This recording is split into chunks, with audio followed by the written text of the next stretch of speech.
All right. We are here once again. Ooh, I need to actually log in. Yeah, that would help. Maybe a smidge. Oh, I might be. I think I loaded the wrong one. What'd you load? Serenia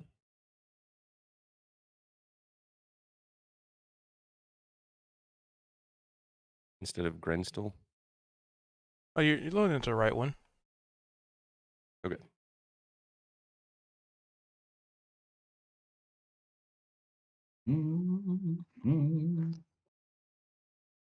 Yep, because we are preparing you guys for something to happen. But the question is, who will be the one who chooses to recap what happened?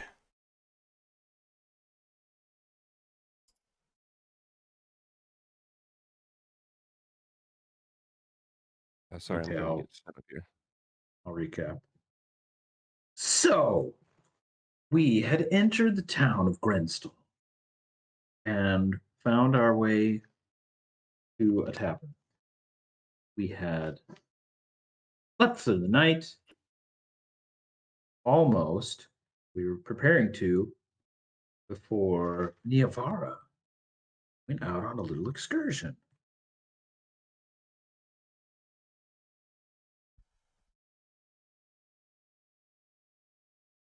We returned last week, and Niavara very deftly negotiated getting Zed gambled away gold back from a couple of goblins. And she made some threats and some arguments. And the goblins folded and gave back most of the money, which they handed over to Cha to then go, who then snuck into Zed's pack, stuffed it back in there. And we continued with a nice long rest, first in the material plane. Upon awakening, we headed out into town, and we came upon an illegal fighting ring or the wrestling pit and arm wrestling uh, operation in the streets. And Cha very excitedly went and got into a brawl with a massive hobgoblin named Rocky, and got knocked the fuck out. And Zed had very intelligently gambled all of his money on Cha and lost it all. But Cha was very honored. Um, let's see what else. And then, yeah, so remember Zed dragged Cha back to get a short rest, which he woke up from. And then we were determining that we were going to go talk to the mayor, which we then did. We went in there and he let us know about some various tasks that he had desired in town, or I mean outside of town. One was looking up some strange mutated creatures, I think, to be investigated. One was an escort job for a caravan. The mutated creatures job was 250 gold that we would get each, which was amazing sounding to everyone. Probably Zed the most. Um, we heard about a party in Bonk Village. Um, and yeah, the idea that this mayor is trying to start an adventuring guild, which we may be able to have a hand in. And then I think we were about to go look around for potions or supplies or something before heading out on one of those jobs. Did I leave anything out important?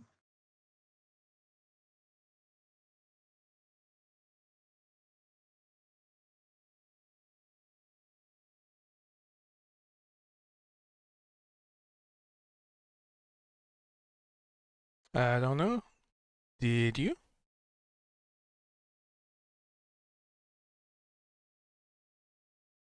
think that was about the size of it. Not that. Not that.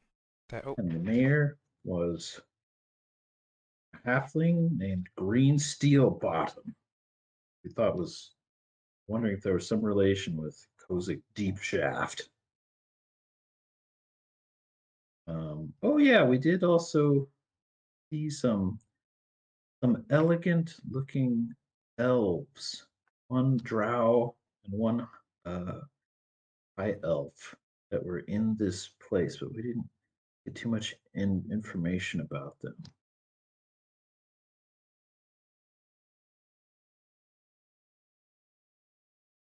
all Oh right. yeah, Niavara had also shapeshifted herself into, was it the Mr. Fist, the orc? And then was like walking around intimidating people during the wrestling. Attempting I to think acquire a button the buttons, and right? failing. Gotcha, buttons.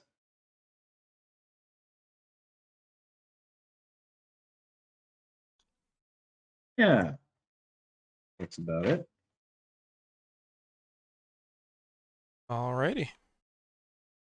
Well, feel free to give yourself the inspiration.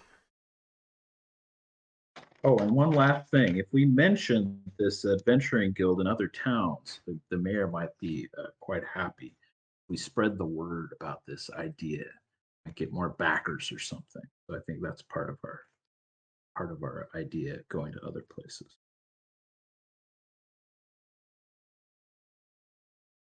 Inspiration.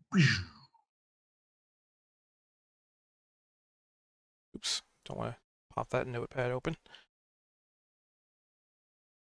Alrighty. So, as you said, we had pretty much ended with you getting pretty much the pretty cut and dry job. Couldn't be too difficult, right? 250 gold per person. Nobody would. People just have money to throw around for something like this. It couldn't be that dangerous, could it? Nah.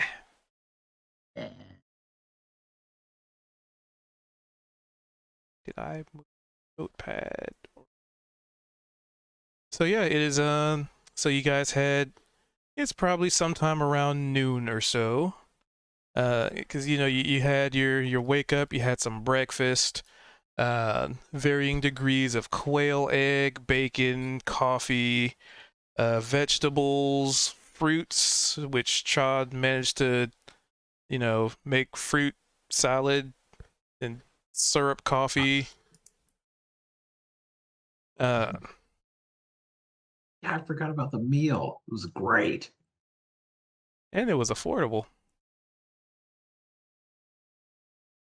And yeah, you guys essentially got the job.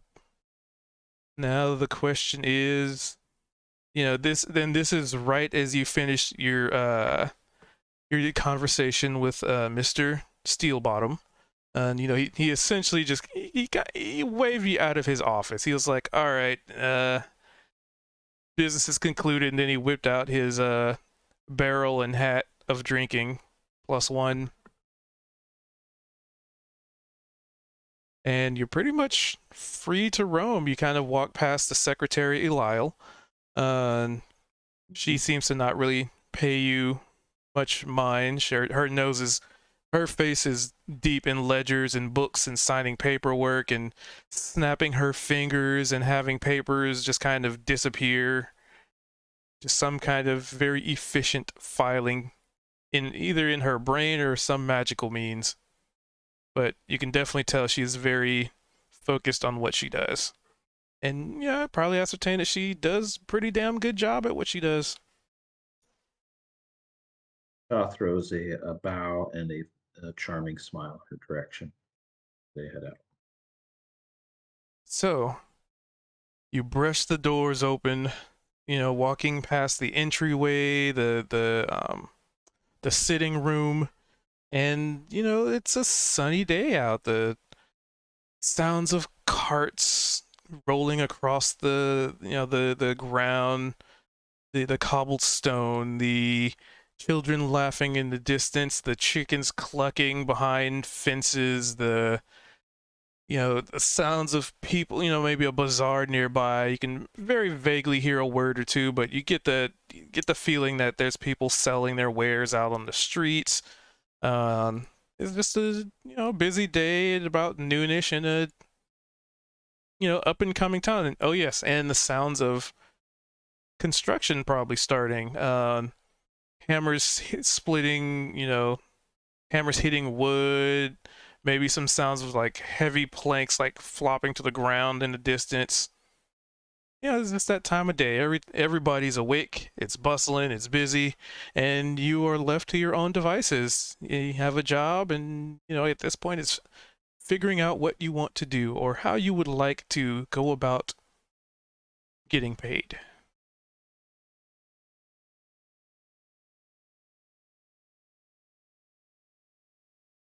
Oh, that was interesting.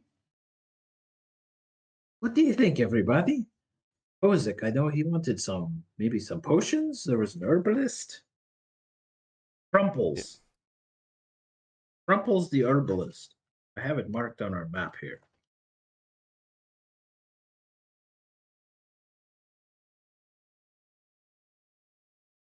Yep, Kozik kind of, let's see. So Kozik, as you're leaving the mayoral office, Kozik just kind of chimes in. Hey dudes, I'm gonna do some meditating. If you don't mind, I gotta, commune with my, my patron. If you don't mind, dudes. Who is your patron again? Oh, And as he speaks the words, you can see his mouth. The mouth is making the words, but as the words are about to come out, a heavy cart rolls by. Oh. Okay. All right, then we'll maybe meet you back at the tavern. Definitely. I'm gonna get myself some pretty, tasty quail eggs.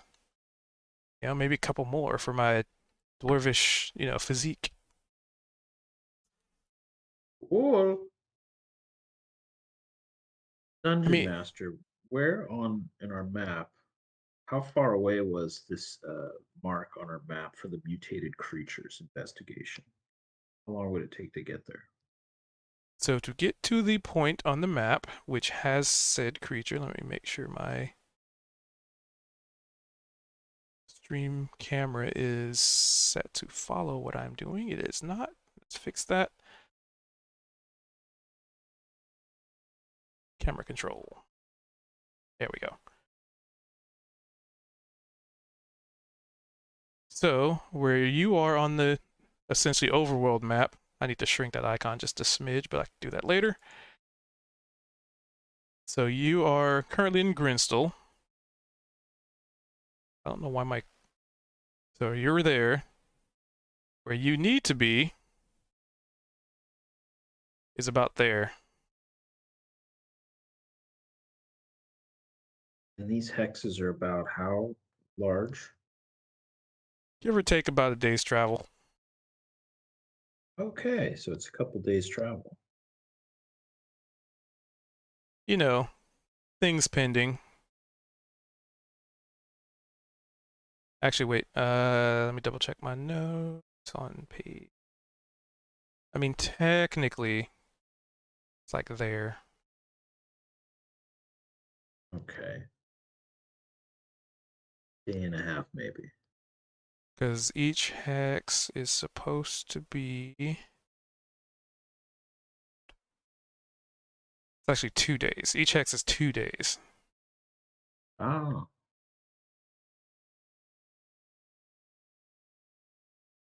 And so we had heard that the escort job was in 3 days, right? Yep. So we have a choice. We do the check out the mutated creatures, or we do the escort job. What do you think?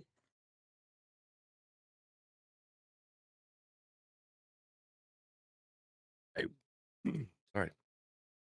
I well, not quite sure. Well, you guys, We if all you have an recall, opinion. you guys signed the contract for the. Over the monsters. Oh, we did pick Yeah. one, right? Okay. And I could think We maybe should probably the do the contract, I guess. I think the caravan had job was like maybe 3 days, or maybe it was I don't know, maybe that was more fluid. Anyway. I think Great, it all was. right. I think it was set up to where we had to pick one or the other based on timing, if I Okay. recall. You get one.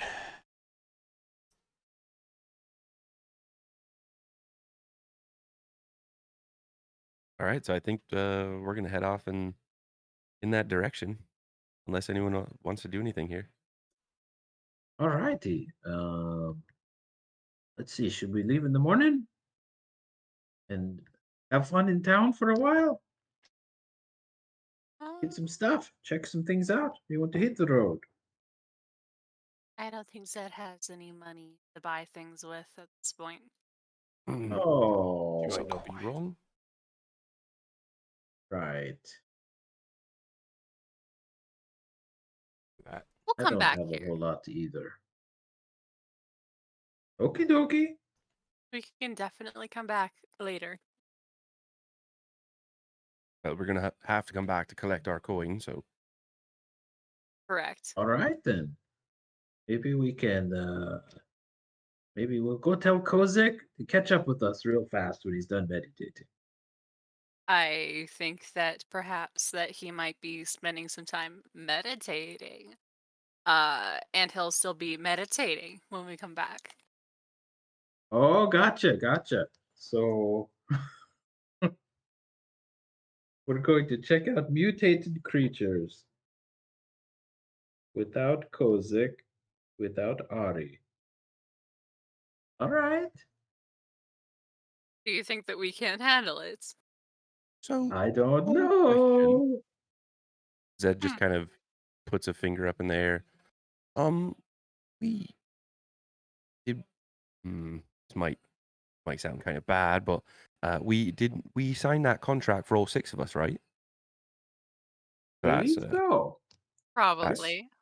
6 people worth of coin. That Ah. 6 it's the people worth 4 of of us. coin, but only split amongst 4. I like where your head's at. What? Not going to give coin to our friends? If they aren't here for the job, what do they get paid for? Exactly. It's just a thought. I can't disagree. I like your reasoning. Sleep on the job, you don't get paid. Meditate, wink wink, on the job, and you also don't get paid. And yes, Niavara did in fact physically say the words wink wink. What if they catch up with us and help out? Then they get some of the Well, then money. obviously, we can. We got Money. All about money. My goodness. No, not all about money. Think of it like this. If they're not here, they didn't use any materials while they were fighting monsters, yes? Invariably, we're going to spend some of our energy, time, and resources that they are not, because they are doing what they would like to do. Sure. If they don't end up helping us, I'd still like to give them something. A good story. Give them some of my cut. Niavara lays a hand across her chest like, oh my god, you're really sweet, honey. That's- But You will get taken advantage of, but it's a very sweet thought. We've all been in the Underdark for so long. We don't have that much money. We got to share with our friends. One of them is literally a nobleman. Where, I have where is no his sympathy. nobles? He Hey, acts like a noble. We don't know if he's truly a Sure. nobleman. It's not to say that we're not going to be sharing. I was merely just bringing up that if the contract had 6 names on it and we show up with just the 4 of us, they might think that the other 2 maybe were, incapacitated on said journey and not pay us. So we gotta make sure that we actually collect all the rightful coin that we signed up for. That's all. Well, we did sign a contract for 6 people. So I think that's what we get, whether they show up or not. Because one of them wasn't even with us. And he Correct. still let us sign the name. So I think that's the money we're going to get. No matter what. One of us could pick up all the money. 4 of us. All of us. Whatever. But what if the 4 of us don't come back? Well, then all the coin would go to the 2 of them, right? Yes. Precisely, I guess. Sure. You're not going to kill me while we're out there so you can get my cut of the money, are you? My God, He no. looks like pleadingly at both of you with like the sweetest little doughy anime eyes. Here's an example. When we were in the Underdark, several of us couldn't see, yes? I happened to have a lantern that I had to purchase. It wasn't as though that I only used the lantern for myself. No, everyone was able to use it. Of course, I'm not going to hinder people. I've On heard the other these kinds hand- of justifications before. You know where? And the Underdark. Hell. Fair. Listen, I have spent long enough having my stuff taken by other people. I'm allowed to be a little selfish. You're going to get paid, all right. It's fine. You Besides, can both take as much as you want. I'll share with my friends if they don't come along. If they catch up, that'd be great. I'd love to have an adventure with everybody.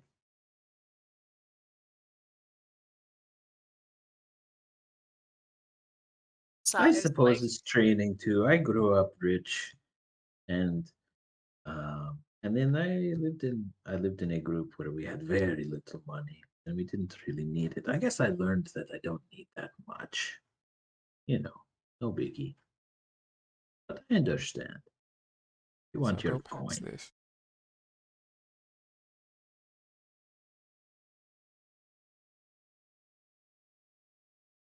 All right, Okay. where to? Do you need more equipment? Do you need anything? How much would a healing potion go for in this world anyway? Depends Any on ideas? which shop you go to. Well, let's go check out this Crumples herbalist person and see what they've got. I don't have much coin on me now, but maybe there's enough to get one. I don't know. All right. Sound good? sounds all right. I hope that we were charged for anything.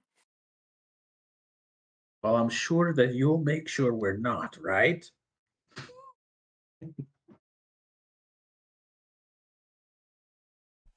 Uh, I have you no are basis just of size. comparison.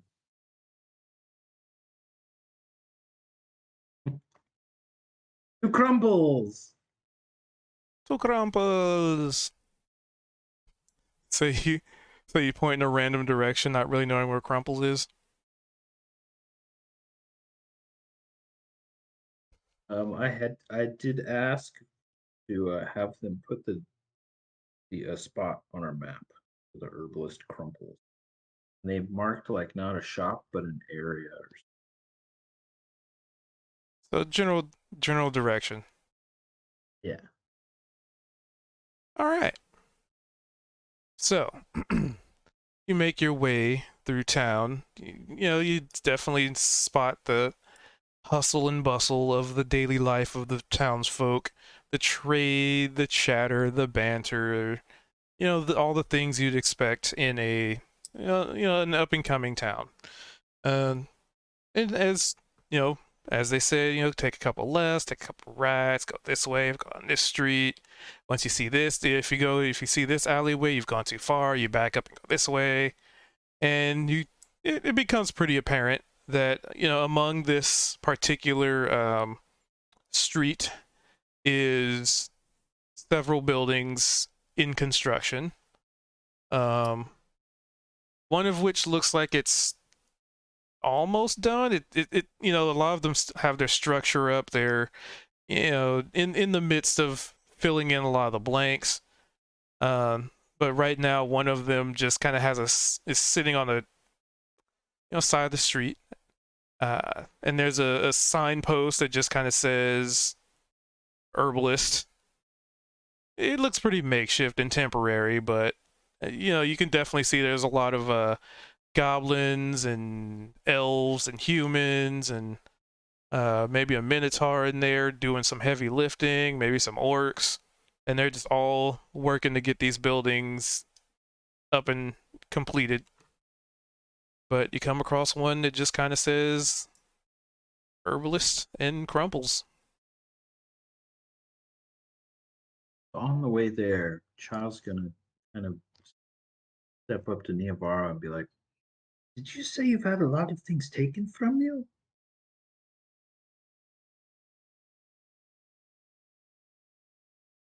In what sense? Well, you just mentioned back there you've had a lot of things taken from you. That She don't have considers to how to talk phrase about it. don't have to talk about it. I'm just curious.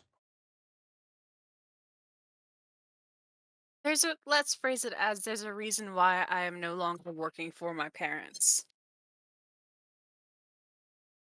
Uh, And there's a reason why I am working for the Traveler. But that's about it. All I would like to talk about right now. that's okay. That's okay. It's good to know, though, in case you ever want to talk about it. And we'll make sure that you feel like you have enough all the time, if we can. She'll let a little sigh that's also kind of a bit of a laugh. Shake her head and go, all right. I'll keep it in mind. I'll keep it in mind. You as well. Sure.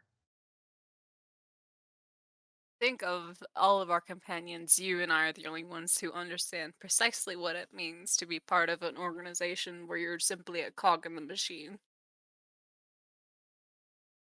Chaw's eyes get kind of dim with memory, but also blank and emotionless in that memory.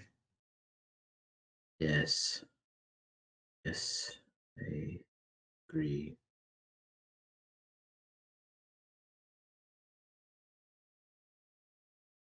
And then he perks up again. All right. Crumples. And we'll head into the makeshift building. All right. You walk on into Crumples.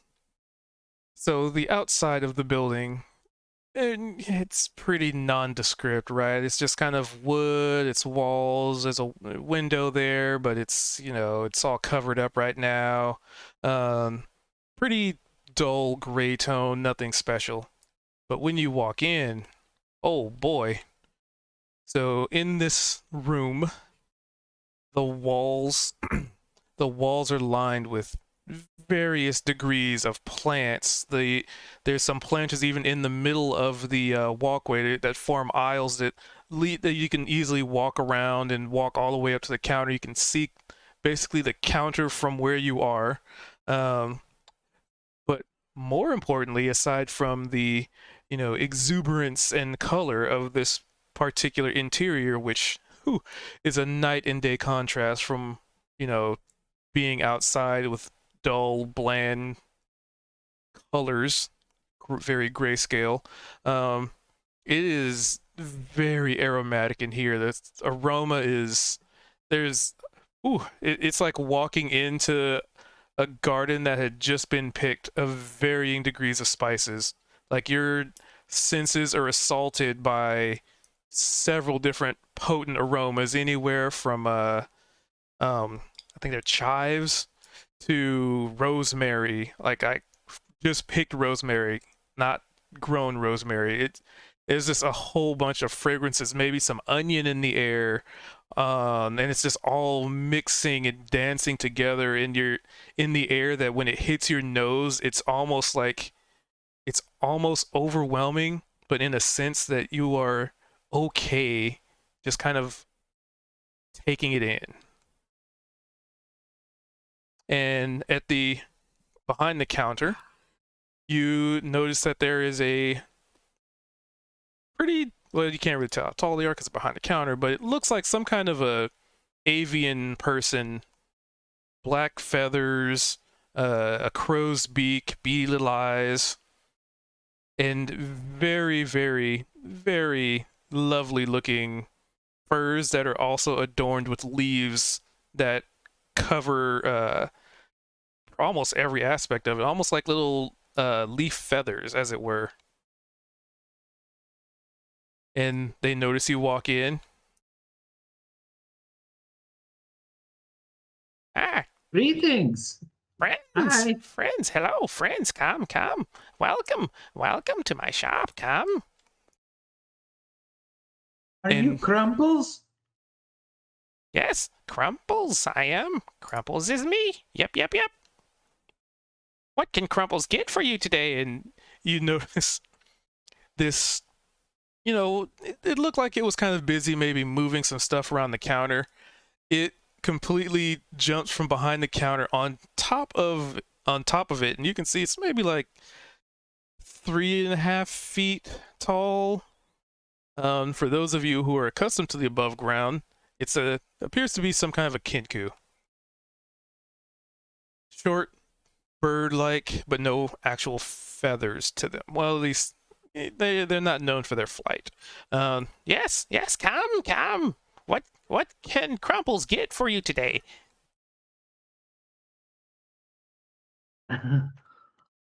Beautiful shop here. Looks like it's almost ready to go on the outside too, yes?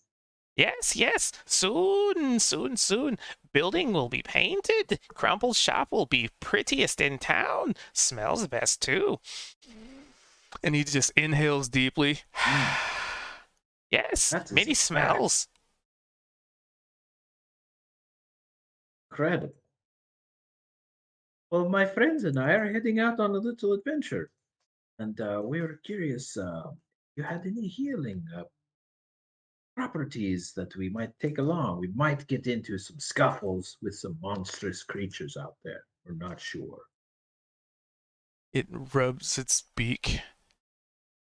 What kind of trouble? Pain trouble? Sore back? Scraped knee? Maybe even more like punctures, bludgeonings, I need to move this. poisonings, fire. Mortal. Yes, we all mortal. And he More peruses around. Mortal. Yes, all mortal. Everyone mortal. Silly to assume people not mortal.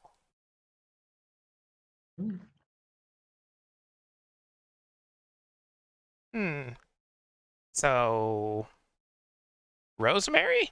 Rosemary good for senses. Aloe vera? Aloe leaves really good for scrapes. Yes, aloe vera good. Those are good. And then Doc kind of turns to the group. These things like fix us up in a fight? Do you happen to have a healing potion? Yavara will ask. Oh, healing potion. Why you no say sooner? And in his little like fur coat / jacket, he just looks into it, as if he was looking into like an inner pocket, and he whips open a side, and inside, which it's surprising how many potions you can fit on the inside of a jacket on a creature that's only like 4 feet tall. But good lord, it seems like it's almost like he has an entire rack of potions in his jacket. What kind you need? Big potion for big scrapes and wounds, or little potion for little scrapes and wound?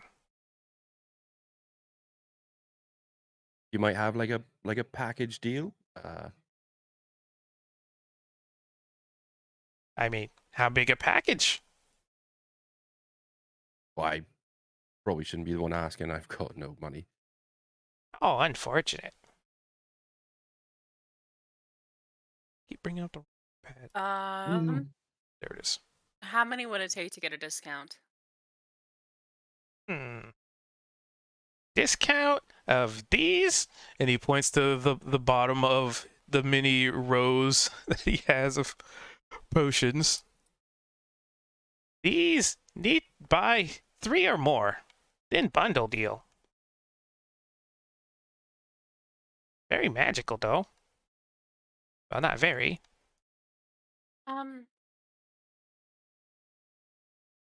3 or more, not very magical. Well, these lesser of all, cheapest, but bundle. So by cheapest, might how much would it be? Going Just so we rate. know low point. Going rate 50 gold. No, it's 50 gold. Yes. For the Take many small herbs, many spices, many magics to fit in. Well, is it possible, based on where we might be headed, that way we might be able to find some of these materials and drop that price down a bit? If you get materials, I can bring down price, yes. What materials would you be looking for? Oh, let me see here. And he kind of he jumps up on the counter and jumps behind the counter, and you can hear the sound of maybe a lock popping, just kind of, and maybe some parchment getting shuffled around. Let me think. Yes. Yes, here we are. And he hops back on the counter, and as you look at the counter, you realize it spans the entirety of the room. So the only way for him to get from one side of the counter to the other is to jump on it and over it. But every time he does it, there's this almost like hypnotic clacking sound as his talons just kind of, hop on the counter and hop on the floor, and just kind of the sounds of little crow's feet just kind of hopping around. And if you get these ingredients here, and here, then that make potion making much easier. Aside from magic part, but I doubt you could, just find magic that way. Yavara will take the ingredients list. Where can we find these things? Are they close by? Well, the mushrooms, maybe close by. I recently got here, and shop getting set up still. So all ingredients I have are things I'm growing, or I get imported, or have other people scavenge and I buy off them. And so if we got 3 of those, what would our discount be? If you get 3 ingredients for 3 of these, discount will be a kind of, you can see the gears turning in his beady little bird eyes. 25 gold each, so half. And then with deal, I can bring it down to 15 gold. Yes, 15. Yes. Hmm. And do you have what other kinds of potions do you have in there? Is it all healing, or there wants to do other things? Well, right now, mostly healing. Other potions experiment. Not sure if safe yet. But shop also not done yet, so lab not prepared. What do you think? Should we go look for stuff? Get a discount? I think that while we're in the woods, we can absolutely go foraging for some of these ingredients. Okay, but we won't have any potions on our way to the monsters, right? Well, could I've got a bit of a uh, potential bargain for you, Mr. Crumples. Yes? Crumples love Would it bargain. be, And his hands kind of rub together. would it be possible if we all take our share of potions here, and we're gonna have to be coming back because this quest that we're going on for Steel Bottom, he's gonna have to pay us coin. So would it be possible if, like I said, we all get this bundle of 3, and when we come back, based on the amount of materials that we collected, would be when we could possibly pay you? Because again, we're going to be coming back, and we're going to have lots of coin at that point. He kind of eyes you for a moment. You no good at business, are you? What about the deposit? Nevar snickers. What if Listen, we left the deposit? It's like so that we make sure we get back alive. Nevar just rubs her temple. Like, how bad do you think we are at fighting? Are you asking Crumples or? I'm asking Zed and behind their backs. Like, it will be fine. It is just a handful of weird mutant monsters. Come on, don't be a chicken. We've got we have Veldrin, and he's got healing magic, and you have me, and I have healing magic, and it should be fine. Just kill them before it kills you. Easy. Okay.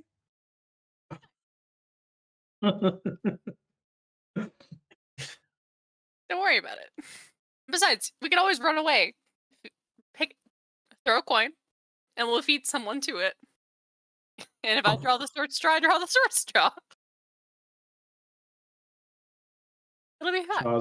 Chaw's mouth is just dropped open. He has no idea how to respond. What matter? Cat got tongue? Have heard for that.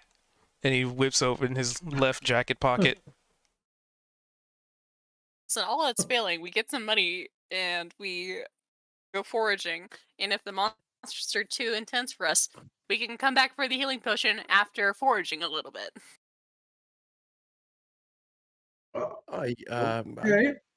I will say there, Crumples. If you let us leave now without actually getting anything that we might owe you coin for, we might not be back to give you the coin that we're most certainly going to be acquiring once this job's over. So it's just something to think about. Already thought about it.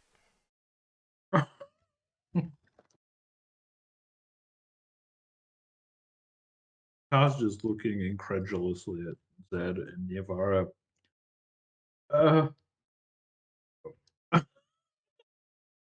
He doesn't know what to. You know what? I It's think fine. that we'll be back later, Crumples. Thank you so much for your patronage. We'll try to find some ingredients and then come back later. Sounds Good good. luck setting up your store. Don't die. Yeah, we'll try. We've lived this far. It won't be that hard. Okay, Well, see you You next know what they time. say: the difference between death and not death. Well, His life. it's yeah, don't die. Sage advice. Yep. Just don't die, forehead. And he kind of ruffles his feather coat again and closes it. And he hops back around. He hops around his shop and grabs a little watering can and tends to his, does some light gardening. Of course, everything is built for the size of medium creatures, so he has to hop up on everything. But you realize that he's kind of hopping on some invisible edges in order to do this. Wait. What? You see that? Can Neovar roll a perception check potentially with advantages? She's constantly having to like disguise herself. I didn't get hit What are that you rolling hard, for? right? So just a roll for Like just- investigation out of like is that the counter roll to like checking on deception, or would that be perception? it'd probably be perception, because you're not really investigating. You're just kind of looking right now. It's how you're describing it to me anyway. Like if he's catching on invisible edges, Neovara is very well familiar with the whole "I'm not what I seem to be" shtick. And when my body doesn't always touch things correctly, that's illusion magic, baby. Yeah, that would be perception or arcana.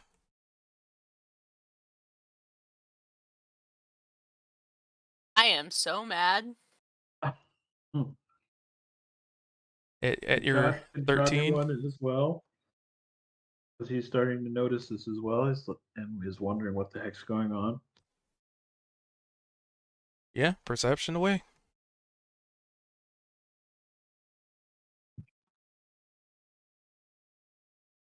Yeah, nope.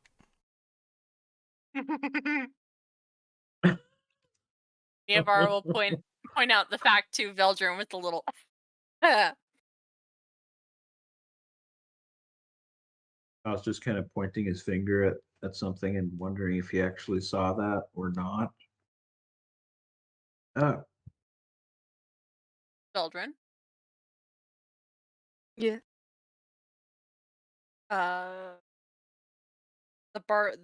The magic shopkeeper is no clipping.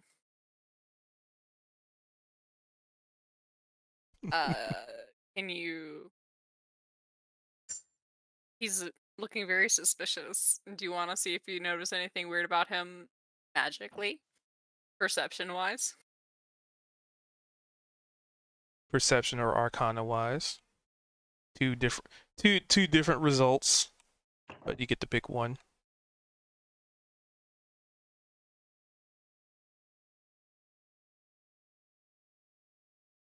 Children, there. Yeah.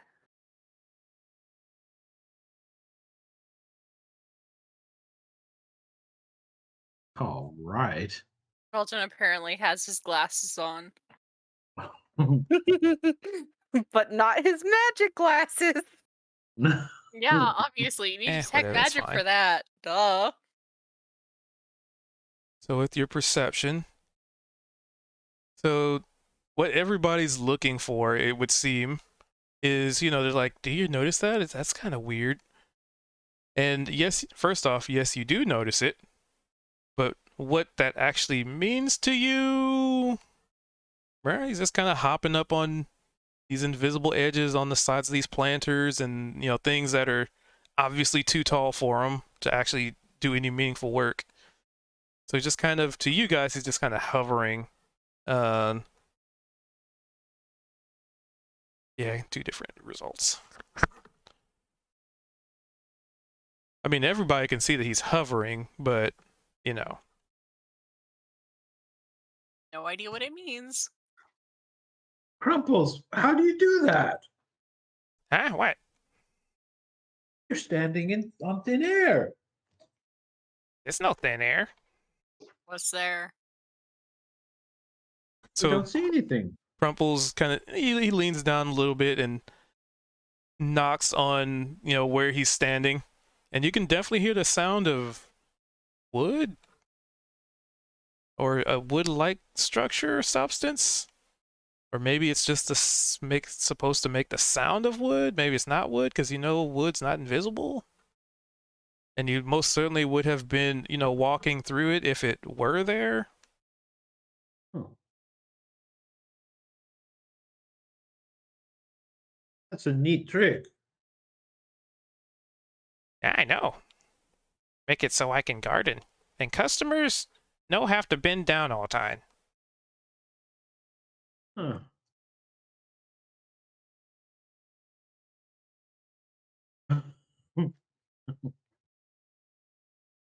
Have a nice day.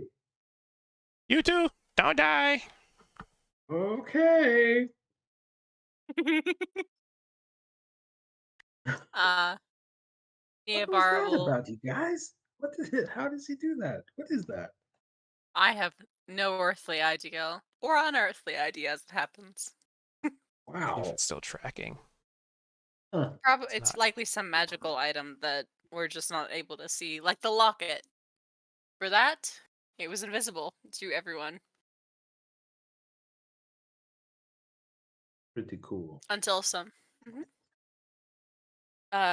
There we go. Neovar is holding the list of ingredients, and she shrugs. Like, all right, I'm totally fine with going to go deal with the monsters now, and like just investigating, scouting them out.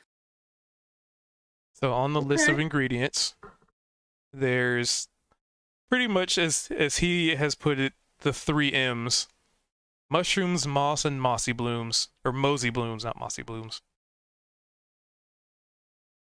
What those mean to you undergrounders? I mean, you know what mushrooms are, you know what moss is, but you don't know what a mosey bloom is. We saw a little girl who was selling flowers, right? Yep. Did I keep an eye out where she was? On the edge of town, because you guys were walking in when you saw her.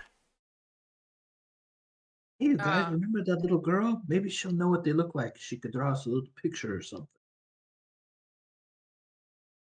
Neavara will scratch her neck before she just walks back into the shop. Like, the bigger problem is what the fuck mushroom he's looking for.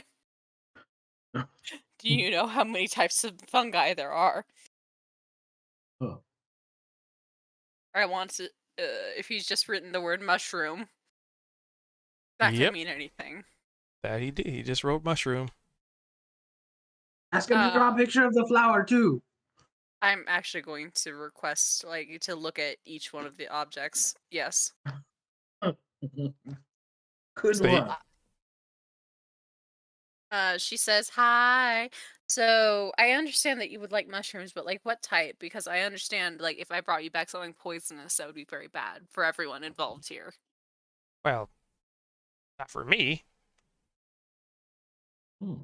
You want poisonous mushrooms? Okay, never mind. Can you tell me what specific types and what flower? What actual Oh. what? Can you show me one of these flowers? Right. I wrote notes. Yeah, me knowing it, but not thinking you didn't know. Ah, right. Not locals. Got it. And then he hops back on the counter. Clack, clack, clack. Hops back on the other side. Clack, clack, clack. You hear more paper shuffling, and then he hops back on the counter. Clack, clack, clack. And then hops back on your side, and hands you another piece of parchment. This one. So when he hands you this one, it has the more specific dimensions, like where you'd find them. Moss. The moss he's looking for is, and as you hold this, piece of parchment, a little image actually flashes in your head, almost like a memory of some sort, like you were there picking these at some point. And there are these let's see, they're like there's like these yellowish flowers, really short stems. They're kind of spiny, not like roses, but they are, you know, they seem to be of the spiny type. I don't know the genealogy of plants. I'm an art historian. And the particular mushrooms he is looking for, and then the memory flips almost like a slideshow, but then a slideshow to like, you know, to a video. The mushrooms seem to have these reddish caps with white spots on them. They are, you know, kind of getting a good look at them because, you know, the image flashing in your head is like somebody, probably him, because you can kind of see the little talon hands reaching down and pulling a couple of them that are like it, but then going, no, and tossing them aside. So he's looking for a very particular shape, you know, slightly more phallic in nature, you know, longer tip, as it were. And for the moss, he's looking for, interestingly enough, a bioluminescent moss. And then there's also one other ingredient that's not on the list that flashes into memory. It is of a mushroom, but also not of the red cap ones. It is a kind of greenish bioluminescent mushroom, as best you can tell. It's kind of hard to tell in the dark, but when you like moves it through the shadows, it kind of glows a little bit. And then the vision kind of ends. Kinda. I keep saying kinda, but that should be enough, right? Good for old Crumples. Great for potion.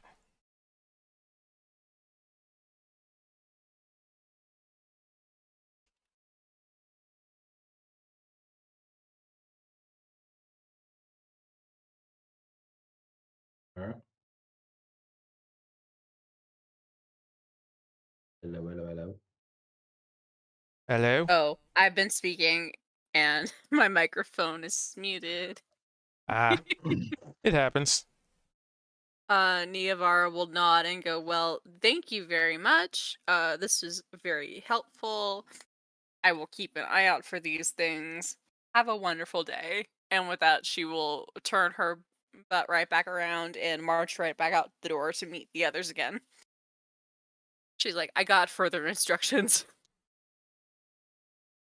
Okie dokie. Instructions were unclear. And then she hands over the paper to Veldrin. Like, there's a spell on here. I think that you'd find it interesting.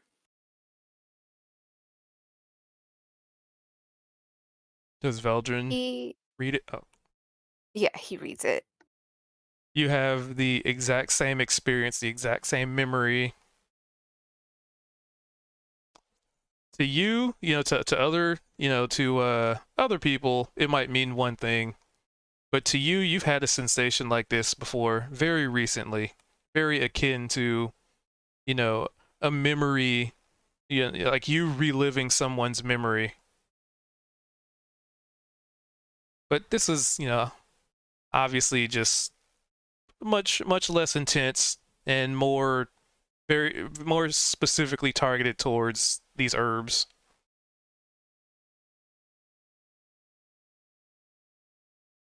Is there a spell on it? Or something.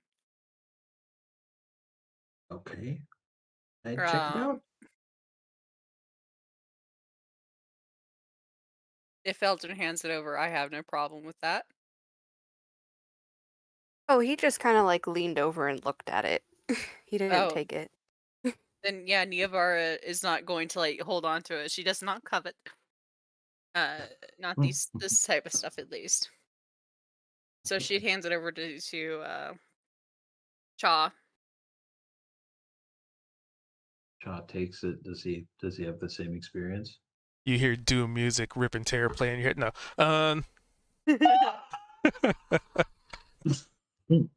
Nope, you have the same memory.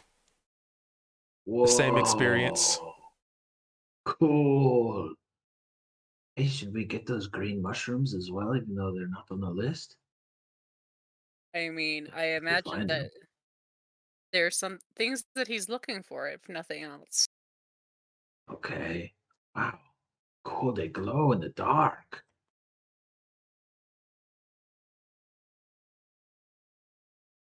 Right. He said, you want to try this parchment out? Hey, man. Look, give, man. Share the love, man. It's the hottest new thing. The parchment Get of your peepers mushrooms. in on this parchment, man. That'll Said kind you of really shrug want to and look at, you really want to touch this parchment, really. And just gonna Shaw's shrug and eyes like are like reaches in and out. flashing rainbow colors.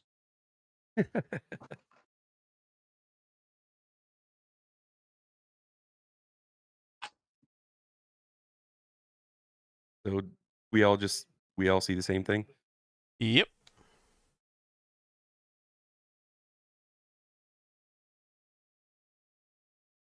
You all have the Hey, we could exact same check. experience. We could check with the little flower girl and maybe ask her where these things can be found. She Right, might it know some of the local stuff. seems like a good idea. Yeah. And we can encourage her to do things that are dangerous and that her parents won't want her to do. Bad. No. I'm not sure if we should use Oh, fairy none of love. you rebelled against your parents. I didn't until I was a grown woman. Oh, the seeds were planted early, no? In a sense. Zed Okay, it won't Zed be doesn't really too say much, but he just kind of like looks down at his boots and again just tries to make it seem like he's occupied with something. Oh. Here's a fun thing. Everybody roll me a D100, and if you get the number that's in my head, something interesting will happen. Okay. I will point out, Cha, that just in your brain, in your mind's eye, what are the consequences of a group of grown adults, 3 men and 1 woman, approaching a small child, seeking her out? What does that look like to you? Nope, they didn't get it. It was A 55. felony? Close though. Correct. Very good. Okay. We if we run into the small child, yes, you can ask. We are But not she's- tracking but down she's- a small child. But she sells things. She's selling things. It's not like we're,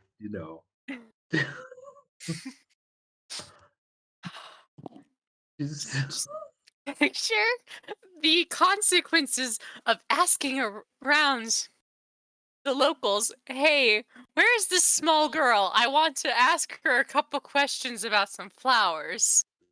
No. fair enough. If we run into her, we run into her. If we don't, we leave it be. I do not want to be run out of town because we decided to make ourselves known as the local creeps. Fair enough. And you guys don't have a group name yet.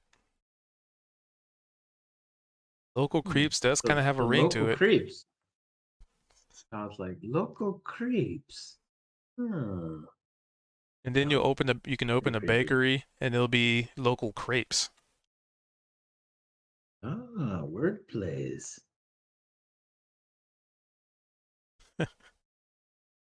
Filling their minds with Anyway, ideas. right. Okay. So we could go in the general direction where she was selling stuff. She's not there. We won't ask around. Or we can just go out into the woods and get looking for things. Specifically for our contract. I would like to go murder something. Try not to say that Really? too loud. Possibly could get removed from the town. Don't as well. seek out children and don't talk about wanting to murder things. And we may be okay. Got 2 new rules. That's fine. A third rule for you, don't gamble. Is okay. So the rules aren't in writing. So that's good. That's right. These are just helpful suggestions. You know, like laws. And so, like, I'm picturing out of character, our characters having to in character explain this to Kosik and Drari. Our new rules are no talking about murdering things. Don't approach small girls in public. We have our All own. right. Rule number 1: next time we're in a town, do not ask about the children. Rule number 2: don't just blatantly talk about murder out in front of other people. Rule number 3: don't let Zed get rid of all of his fucking coin. Every Sorry day. about that. I tried to tell you that was a We bad have a idea. credo. We have a credo. We need a group name at some point. Something to strike fear into the hearts of evildoers. Aye, the people who don't talk to children. Right. Bulge in the deep shaft. Or no. Deep Shaft. Be a fun name. That's Kosik's noble name. Yeah, the Deep Shafters. I would prefer we don't have a name that sounds like it could be a sexual innuendo. Okay, rule number 4: no team names that are sexual innuendos. They're gonna have an entire Anybody book. writing these rules down? This is important stuff. This is our credo. Well, like the one about me not gambling, let's not write that down, actually. We'll just keep it kind of floating. Something that's I like to make coin, so You also like to lose coin, it seems. I don't Oh, enjoy know how that much you like to aspect of it, make but it. it is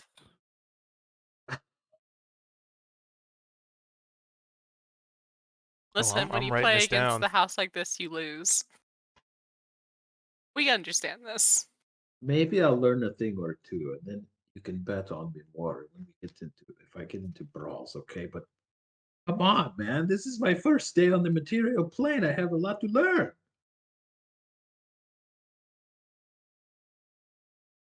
We'd been thinking we could have made Veldrin fight. That would have been funny.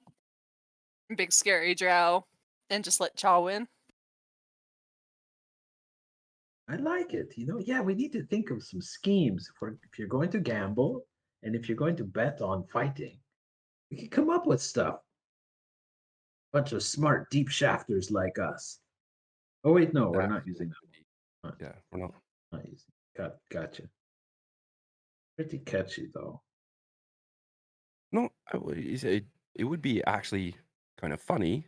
I know Kozik's off meditating, but just if we next time we saw him, just all called ourselves deep shafters, I'm not sure what he'd think about that.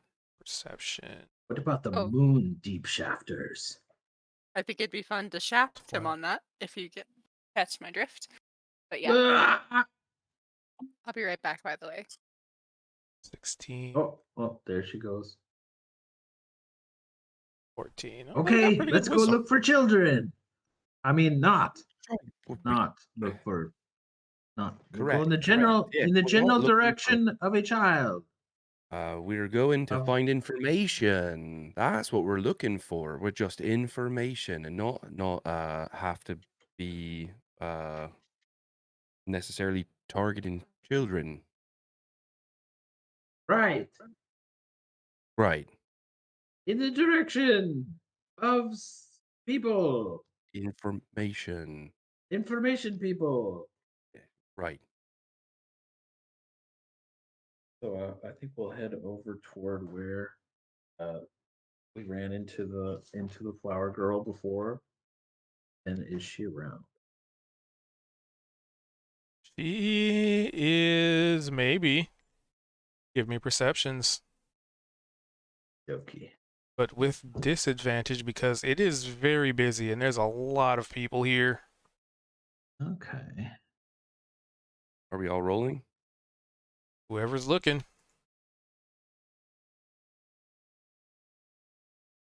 Oh, wow. That one.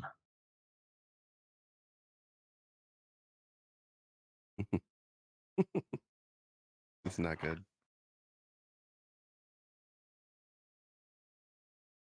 So you look around, try and find Cyrenia, but you're having a hard time because Charles is kind of pointing at every child at this point.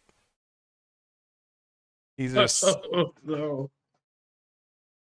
there. She is. No, wait. There she is. No, no, that's not her. There she is. No. And it's kind of making people a little. There's a little bit of anxiety in the air as you're just kind of specifically pointing at kids as you're walking around, like there she is, and their parents kind of shield them and scoot away. Not following the rules. We made these rules for good reasons.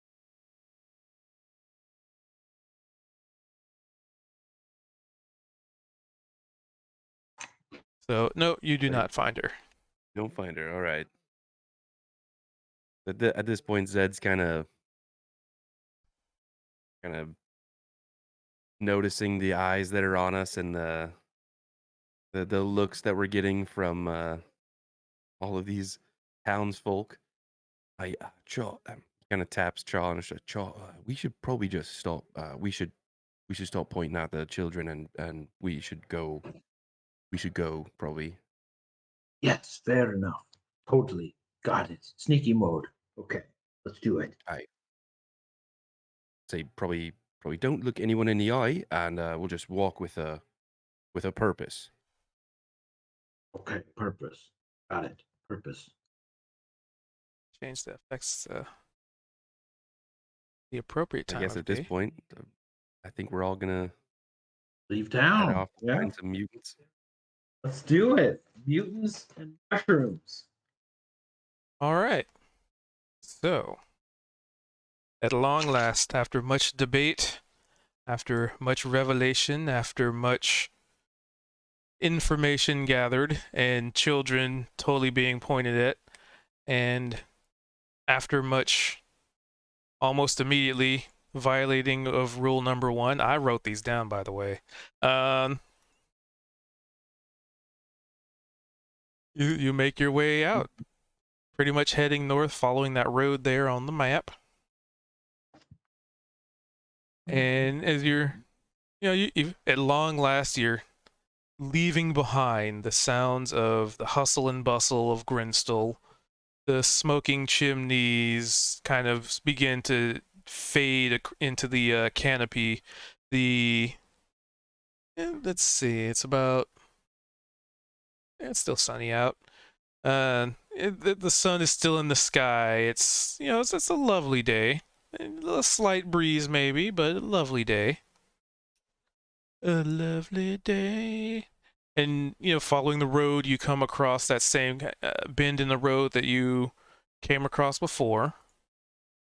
Oh no, that scene's not loading. That's okay. What were her credos again? All of them. Don't ask about children. Yep, check. What was Yeah. number 2? Number 2 is don't outright just like blatantly talk about murder. Nice. 3 was don't let Zed gamble, which I think is completely unfair. And what was you just thought of a 4th one? Kinda off the cuff. Don't let our team name be a sexual innuendo. Yes, that I think might be the most important one. Yes. What was the disadvantage wisdom roll? Oh, because we were walking down the street. We were heading out of town, and we were just gonna see if we could actually spot the girl. But it was very the town's hustle and bustle. It's like probably the busiest part of the day, so That was the disadvantage. And Cha was basically pointing at every child that we came across, uh, definitely gathering the attention from everyone in town that was there to witness it. So we decided to just kind of put our heads down, not look anyone in the eyes, and walk with purpose out of town towards our towards our objective.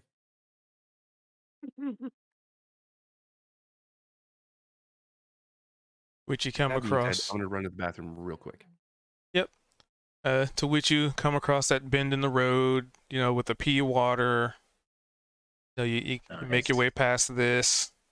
I mean, there's no wagon or tents there, but it's still the same spot. The area hasn't really changed. Also go on a bathroom break. Be right back. All right, well, you could probably just take a quick bathroom break then. Everybody's going. Synchronized restrooms.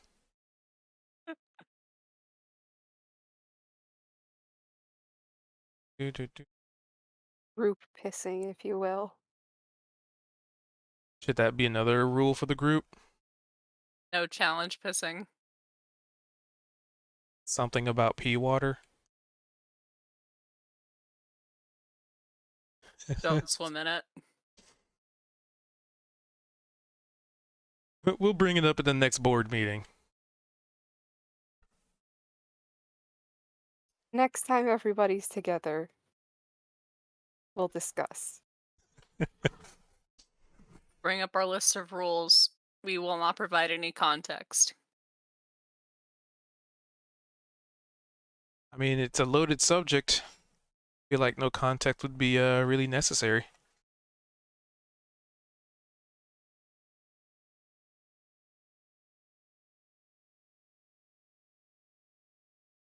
So why is this map not loading? I might just delete that one then. Me too, Brody.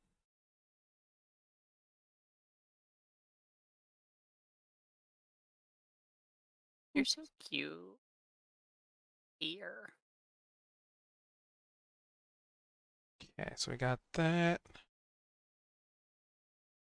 Just making sure my maps are in Sending line. a picture of what he's doing to you, Jasper.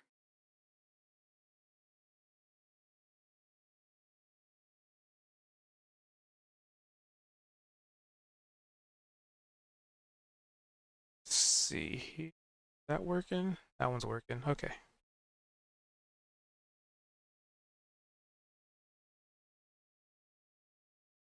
Okay. Those are working. Oh, did I not? It's fine. That one loads, but that one doesn't load.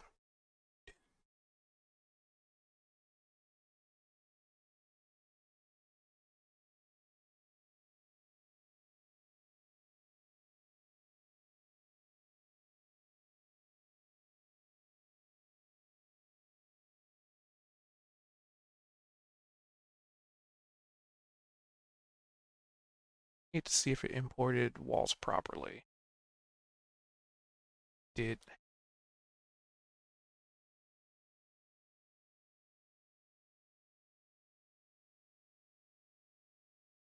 Wow.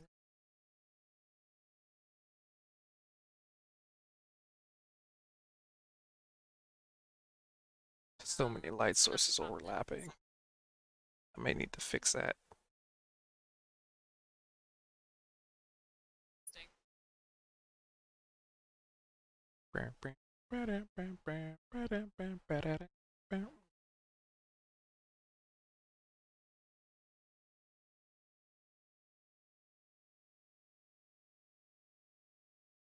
Dr. Mapso.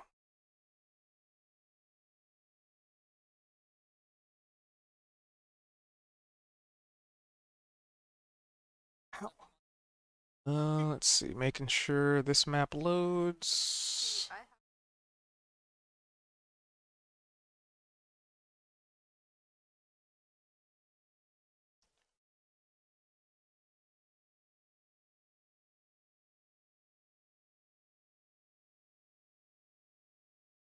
That's C. Works. Okay. That scene is terrible. Okay.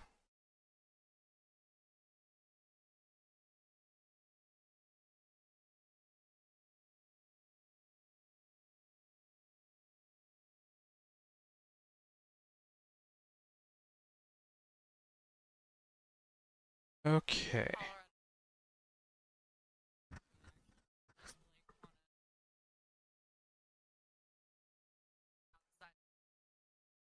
I'm just double checking my maps, making sure they're loading right.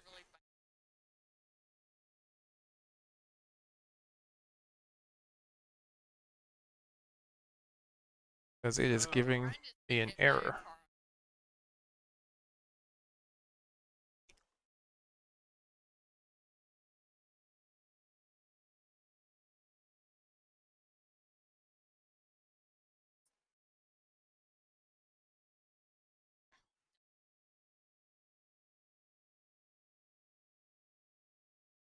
So I have it set up that you guys watching the stream have a pseudo view but not see everything I see.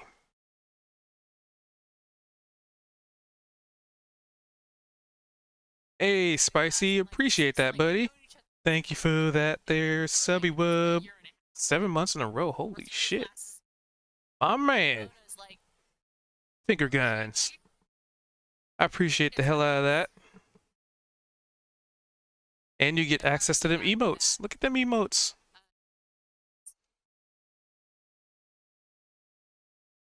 Whoa. I heard the thing, the audio play. Weird. Did you get another one tomorrow? That one there. Hmm.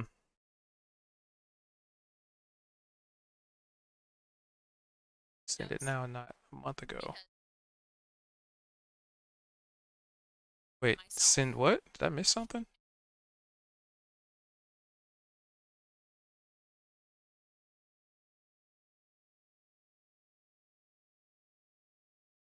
Huh. Well, either way, I appreciate the hell out of that sub. Goes a long way for us streamers. Plus, I actually have sort of incentives with emotes. And I did just add that new, I have one animated emote, and it's a head pat. See, it's a little sad dragon, and he's getting a head pat. He's a sad pat.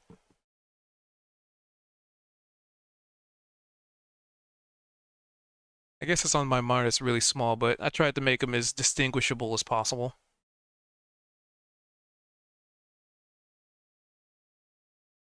Oh, gotcha. I mean, to that note, you know, it also means you kind of save money, right? Because I don't know. did the map disappear? yeah. Yes, Yeah. All it's I all see is black. It's all blank. That's odd. Oh, here's a fun mix if anybody's interested. Oh, I know what's going on. It's because your tokens aren't on the map right now. It was pretty much. Here, I'll just drag them. Oh, I see.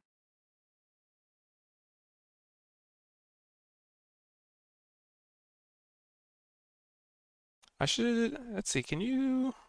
Let's see if this works. We're gonna do some science. I think technically speaking, we could all drag our own tokens onto the scene. Can you see with that one? Like if I just have that on Oh, there we go. Now I see it. the Team Cool Kids logo or icon. I did drag mine onto there. I can also only see myself. Oh, I can see Zed. I mean Veldrin, I believe. Okay. Up there we go. I can see Niavara and Cha, but I cannot see myself. The scene has loaded in slowly. I don't see. Should Wait, have who is that? vision for this token. Oh no. Okay, yeah. So I see Niavara. That is Actor data. it. Okay, okay. I Vision. see a little river and a gravel road. Hey, I recognize this place. Let's just My say this first is dark dip vision, into fresh material plain basic water. vision, Into fresh piss. 60. Go piss Update. girl. There you go. I'm just using the Team Cool Kit, so if there's like a scene, I could just kind of put this on here for you guys. Hide that there. So yeah, you guys are. I just loaded up this scene because you know you this is familiar to you. So you know only about a half a day's travel. But funny enough, because you actually left about at half a day, you're pretty much right back here. The timing is almost lining up perfectly. Memories. All right, so who can see who on this scene? I can only see Cha and Niavara. You should be able to drag your token onto the scene. Only That's see creepy. Niavara. Right, What's like creepy? drag it, left click and drag, and then let go. Yeah. Either way, spicy. Because when I click on Niavara, my vision also goes. I lose sight of Cha. Like I Oh. know that he's like right here, but he's not there unless Oh, I oh. right click. Oh, there we go. I'm I trying see- to drag I see mine Zed on. now. See Zed now. Let me Or make Did sure. you go from the players menu, on the list? Yeah. Just click and drag your name, basically. Drag and Do you drop drag it. your name? I Oh, dragged there your we go. picture. Oh, Do you good. have your I light can see everyone source? now. Because it is nighttime.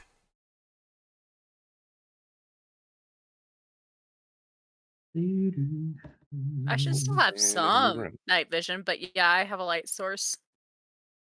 The good old handy dandy hooded lantern. Okay. So what I'll Is do, there a campsite over there to the right? I mean, that's where you guys camped out before, Ah, But wait, or saw the camp before, the Orky boys. Yeah, that works. you said it's been a Vision. half. We spent half of the day. So it was noon. Light When we amplification. Oh God, left. no. Basic vision. Light. Why does it keep resetting her light? I don't. What's the range on the lantern? 2020. let me pull it up. It was like 2020.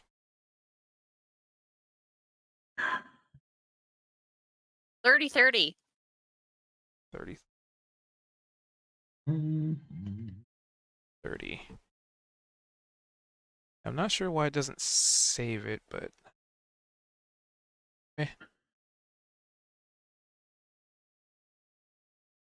there. Now you should have plenty of light.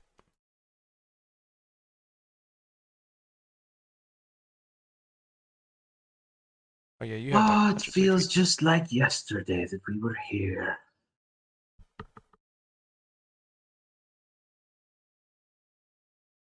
Yep, very Because familiar. It was yesterday when we were here. What's up with the trees? Trees There's get some of knocked them kind of looks like they got cut down. For cut down or just knocked over by wind. I mean, you could do an investigation. I mean, we're investigating weird monsters. It'd be silly to not investigate. Good call. Also, we all should be keeping an eye out for those various things on the list. Correct. We all saw it, so that we can all be on the lookout for thingies. Let's see what we got. I hate my life. Your digital fantasy life. Yeah. In my first D&D campaign ever, we joked that my poor cleric Samira had terrible, terrible luck. Like worse luck than Oh, imaginable. Ooh, After the 2 in a session, row. we 2 in a row. did the statistics of the 4-year long campaign, and my rolls were statistically lower than everyone's, like under average, Ooh. and it Was it wasn't even appropriate for your close. character? No, I did nothing to deserve it,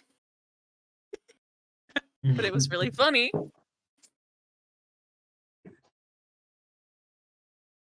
Dude, I don't know what's up with Cha today.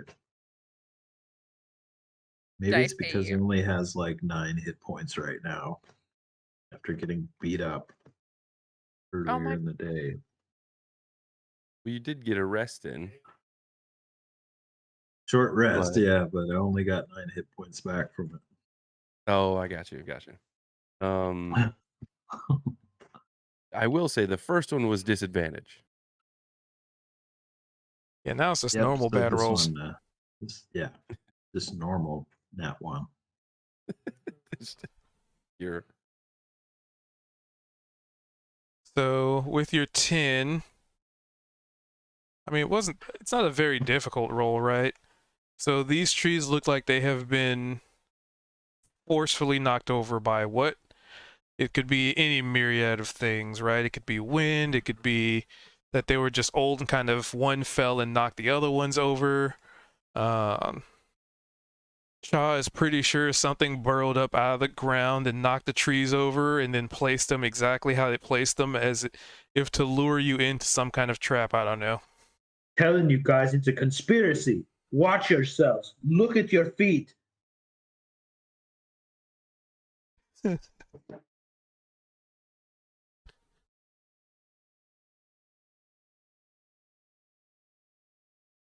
See, do I have Zed's the just kind of sound leaning loaded? up against some of the branches. He's like, "Oh, it's a felled tree." That's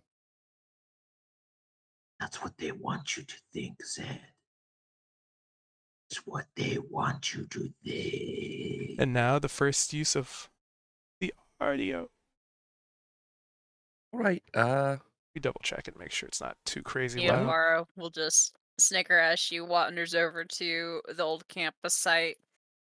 Is anyone here? Do we reckon?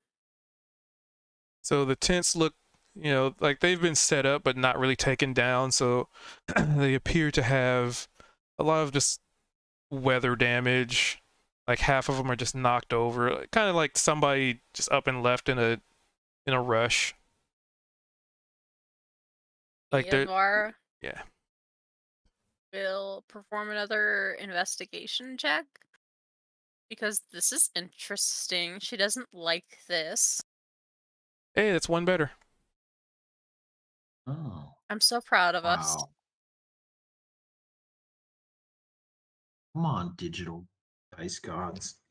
Veldrin, and actually for that matter, Zed, what do you make of the fact that all the tents are seemingly abandoned? Well, that's Just pass a you check the perception. campfire. Do 16. we have any sort of? Well, I guess I'll do an investigation as well. Let's see what old Zed knows.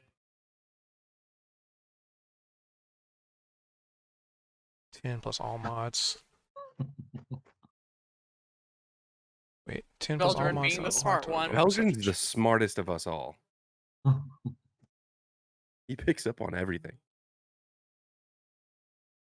Or the luckiest. He's the book guy. Mm-hmm. So Veldrin, you probably know a thing or two about camps being set up, right? Even in the Underdark, people, they have to set up some kind of temporary encampments, to not be exposed to the elements, whatever those elements may be. And it's somebody who's at least accustomed to the camper campy life, camper life. The traveler's path. See what I did there? Yeah. Even though it's not you, but you know, somebody you travel with. Yeah. Totally. Anyway, Really yeah, it does definitely seem odd that they just left their tents here, but I'll just kind of give it to you because you got a pretty good investigation. Kind of looks like a bunch of stuff that maybe those orcs had, because you didn't really get a good look at them, but I mean, you only saw them, what, a day ago? And they did seem like they were in a hurry.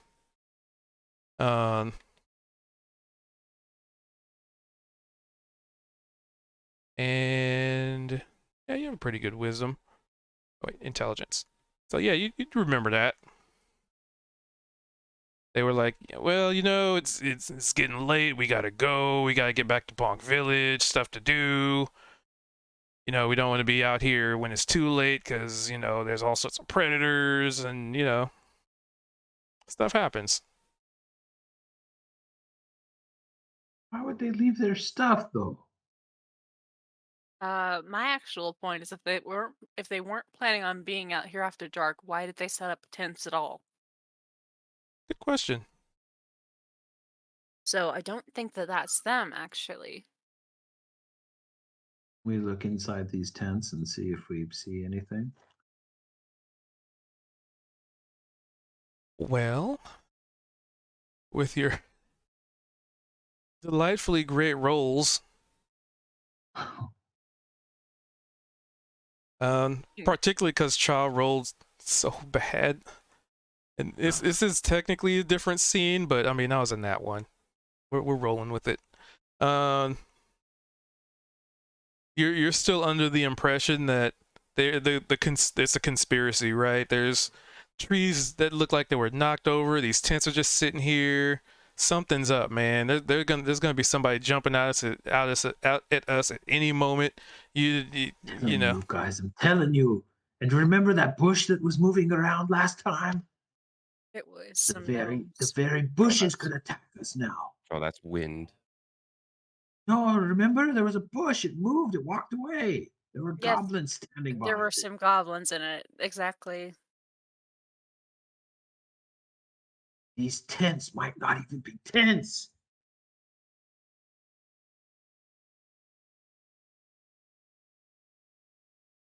Just saying.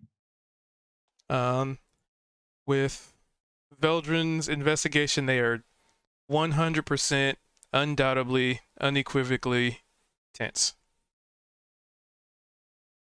Well, on account of the fact that they are, as evident, tents, you know what I volunteer? Was that we stop here for the night, we rest up so that you don't get hit and die. Cha. Yeah, I guess I'm a little Bloody. Yeah, maybe that's why you know, thinking that So- the tents are going to eat us or something. Perhaps. So of the tents that are up still, how many of them are actually fit for sleeping in? One, and it's the big one, and probably just because it looks like it fell over, but unlike the other ones, it's still intact. Like animals haven't rummaged through it, and like, you know, maybe a bear came through here and was looking for food and kind of tore up most of them. But, you know, since that one was already on the ground, it probably didn't really heat any mind or didn't smell anything for whatever reason. Well, Niavara is going to go over to it and lift up the center poles, make it stand back upright, like, all right. It won't be glorious or glamorous, but you know what? It's a tent. And that one that I don't have to set up. You know, I'm gonna do something Fair fun. enough. Niavara, roll me a D100. Let's have some fun with this. Oh, it has to be a Nice. win. Okay, yeah, okay. Oh God. What Nice. did you post, Niavara? What did you post? We What- win. 69s are auto win. It's almost like having a nat 20, but better because more than It's one person funnier. gets to enjoy it. Anyway, Epic. so you start setting up the tent, and Abs. while you're doing so, I'll just kind of give it to you because, I mean, you rolled a win. There's a small silver coin in there, kind of buried under the tent, maybe a little bit covered in dirt. While she's like leaning over to pick up one of the rods, like as she's putting it up, she just like surreptitiously snatches the coin up, pockets it So for investigation later. the fun part about it is as you pick it up, it's lighter than a silver coin. Oh, Oh, beauty of having that many pockets. How many people can sleep in this tent? It looks like a comfortable 4. yep. So you slide the object in your pocket. Oh yes, Okay, she'll show it off to Veldrin later. hold on. I'm getting an image for you. Super secret DM thingamadoo. It has, because I'll even say you saw that. That's your eye is drawn to that. Oh, I get it. And also, one more secret message.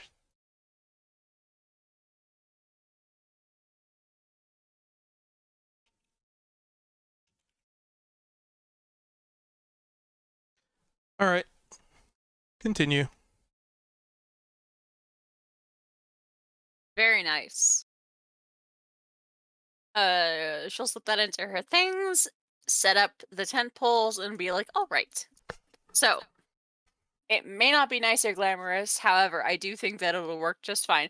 She'll also reach through her things to grab out her matches in order to relight the campfire to hopefully scare off any beasties in the woods. Yeah, that'll work. And then I think that Evar will be like, unless anyone else wants to make a bet, I'm fine to share. Or make a tent.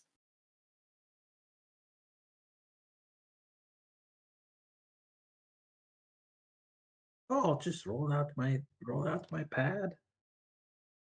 Great. Thanks, Neva. Actually, wouldn't mind putting my pad down and sleeping in the stars tonight. I think Up to Zed's gonna you. probably put his bedding down between the fire and the tent.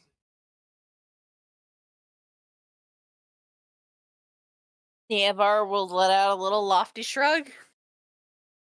Like, all right. Suit yourself. Don't let the witch's familiar bite.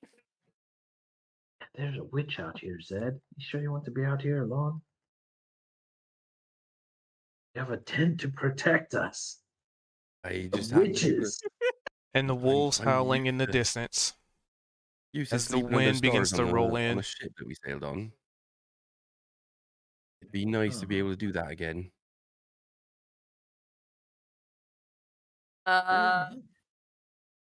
Gotta make sure Your these- choice.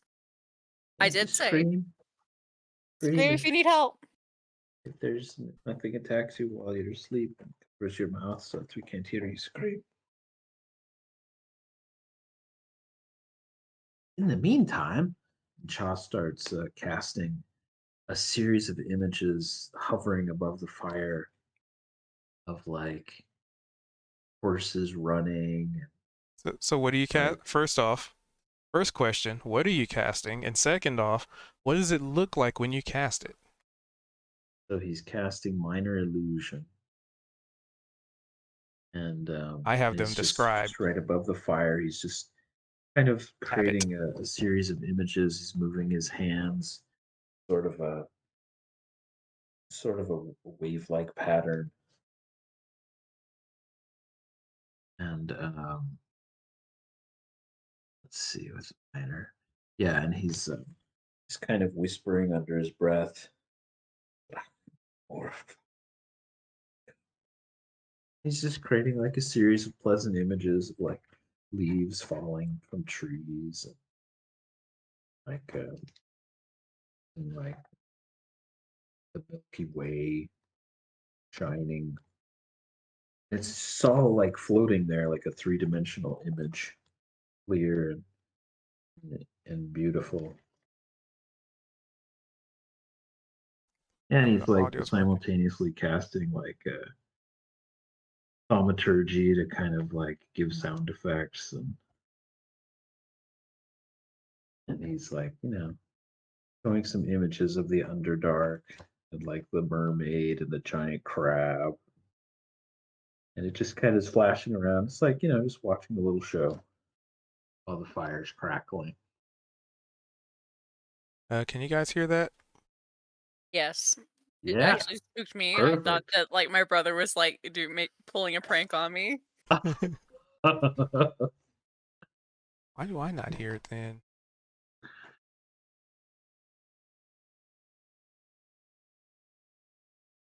Yeah, that's weird. That's fine. So, yeah, you cast minor illusion and cycle there. Jeez. And yeah, there's dancing images in the flame, and then the flickering of the embers. There's definitely it's some wind is starting to roll through it. Hoping that's not too loud. I turned it down a little bit. It's starting out Perfect. light, Nice. but you can definitely get the feeling that the air is becoming more and more. Well, there could be some rain coming, and that's something Zed probably would pick up on before anybody else as a creature of the outdoors, as it were, on the ocean. You kind of get the hint of the the I wouldn't say it's almost like a sixth sense, right? Like being on the ship, you're used to being able to adjust for storms and changes in the wind and all these other things. So you probably are able to ascertain through not too much effort, but just kind of since you're just kind of sitting down and taking everything in, that yeah, there could be a storm brewing. It's getting kind of windy. Ooh. Wait, there's that. Wait, that's a familiar smell there. On it, well, much as I'd like to sleep under the stars here, I believe it's going to storm tonight, you all. Is there a way that Zed can kind of check the tent, make sure it's reinforced enough to withstand a potential storm? Sure. Let's use a survival for that. Just kind of batten down the hatches, making sure everything is secured properly for adjusting for wind. You do know that you're in the protection of some trees, so that would be enough to break a lot of it. But if it's stormy enough, it could be a problem. Yeah, it's you're able to ascertain. You could batten things down. All right, so at that point, he kind of starts to gather up his things and, I might change my mind. Is it fine if I join you all? Yeah, totally. Yeah, I'm not going to make you sleep outside in the cold. Duh. We might be in for a windy, stormy evening here, but it seems like this you've uh, set up quite a sturdy tent here, and from the looks of it, from my experience at least, we should be all right. Well, yeah, by the 6th we should be fine.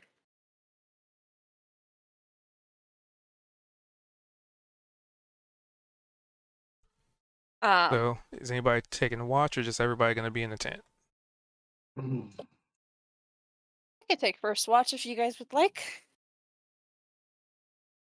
That'd be great. Cha knocks right out. In the tent or next to campfire? Inside the tent on his pad. In Mosey or Token, where in the tent you want to be napping? Oh, gotcha. Just there.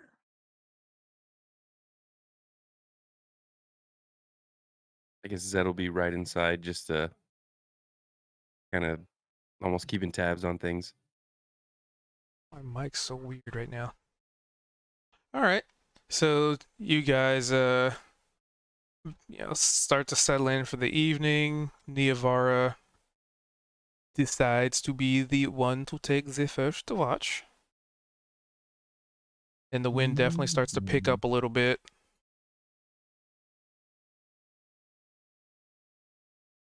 And Niavara, feel free to give me a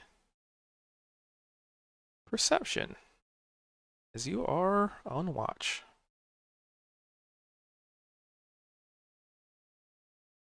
And I'll cue up this sound in a moment. Oh my god. Wow. Niavara is just taken with the fact that she found a symbol of her deity on a little button. Oh. Which, that's quite enthralling, right? It's like proof that she's on the right path. How isn't she supposed to? How is she supposed to pay attention to that other stuff?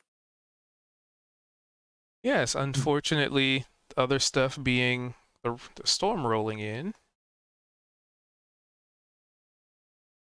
Make sure this is not too loud.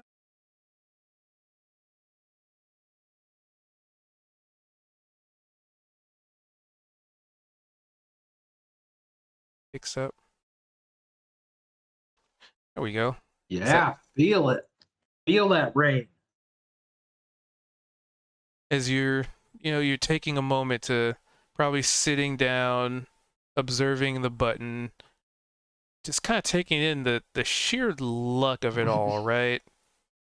Not including that nat one, but the sheer luck of it all. Almost as a sign that you're on the, like you said, you're on the right path. You're fulfilling the goals of those whom you worship.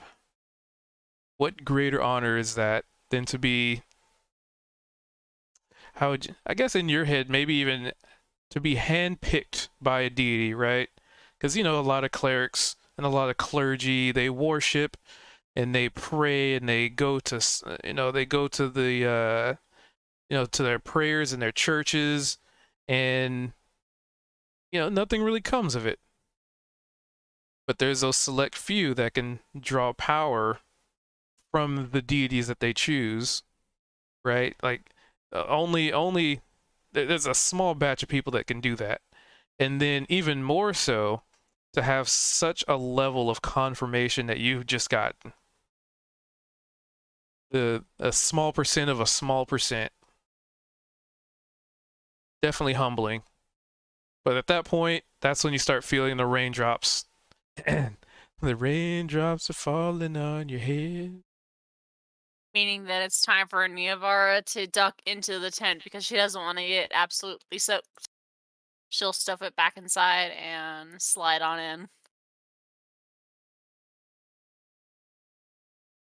Sort of stepping over people if she has to.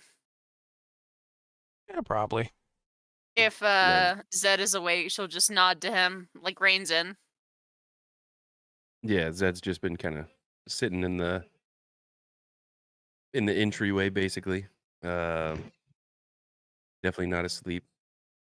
He's kind of almost not entranced necessarily, but he's just kind of focused on the random pattern of the raindrops hitting the top of the tent and the potential, wind brushing through the trees, the sounds that he hasn't just heard in what feels like forever since he was in the Underdark. So it's a moment that he's appreciating, I would say. And he kind of nods back to Niavara and then just kind of goes off into a bit of a blank stare, just continuing to listen. Excellent. So it sounds like Zed is keeping watch this time. Yep. Yeah, he's gonna stay awake. But he's inside the tent. I don't know if we have some sort of, opening where he can see. So Yeah, you can open the tent. he's more or less just kind of sitting and listening, just enjoying the peacefulness. Well, give me a perception. You're specifically listening.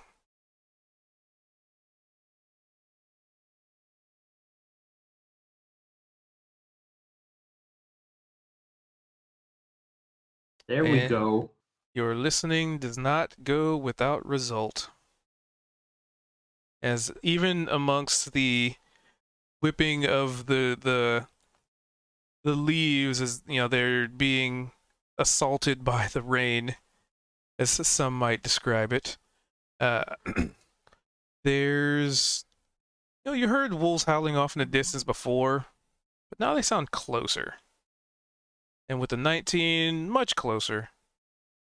And you've kind of heard them for, off and on here and there. It kind of sounds like they're roaming or hunting, but they're probably roaming. But they're definitely getting closer.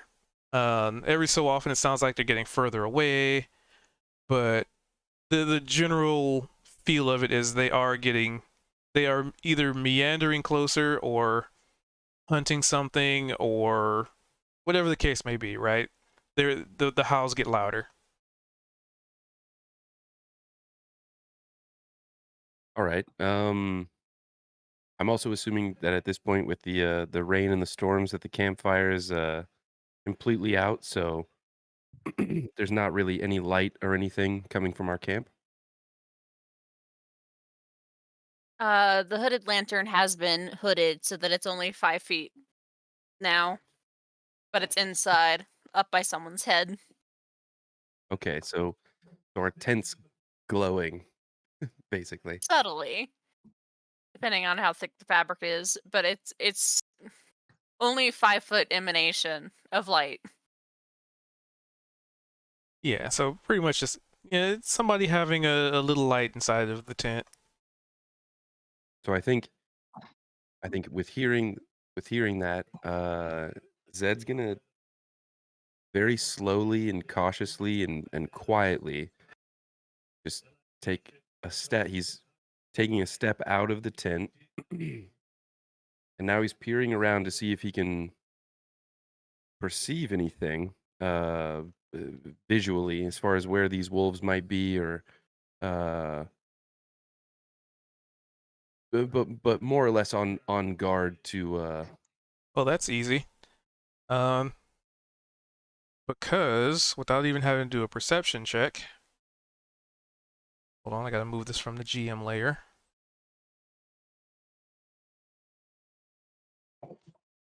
Do. Uh-oh. That's from the No. GM layer. No, I didn't place it. Place the dang thing.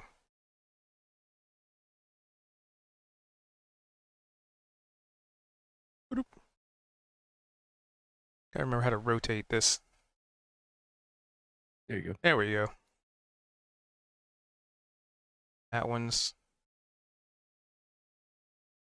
And as soon as you step out of the tent, you notice that there are 3 look like at this point it's a little obscured by the rain, right? But you notice that there are 3 black furred wolves, each of which sniffing intently at the tents, like they're looking for something or they smell something, and you step out and they all just turn and look at you. But most importantly, wait, let me check your vision.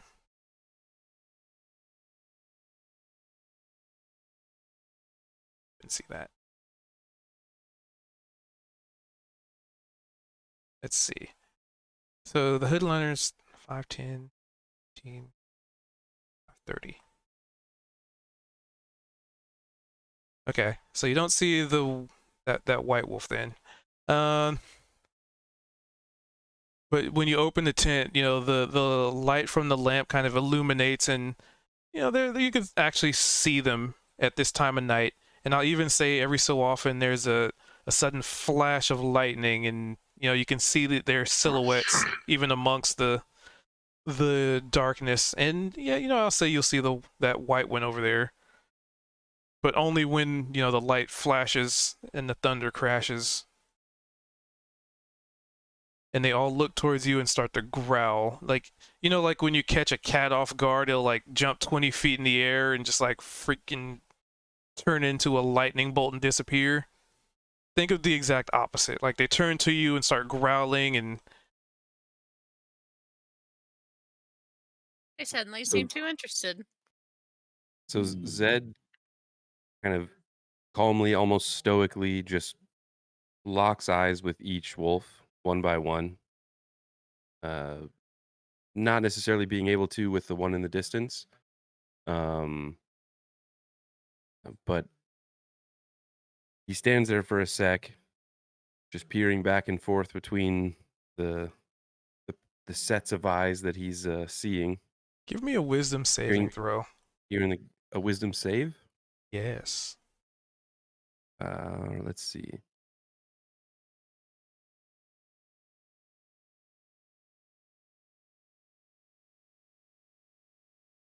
Oof, just barely failed. So you're looking at them.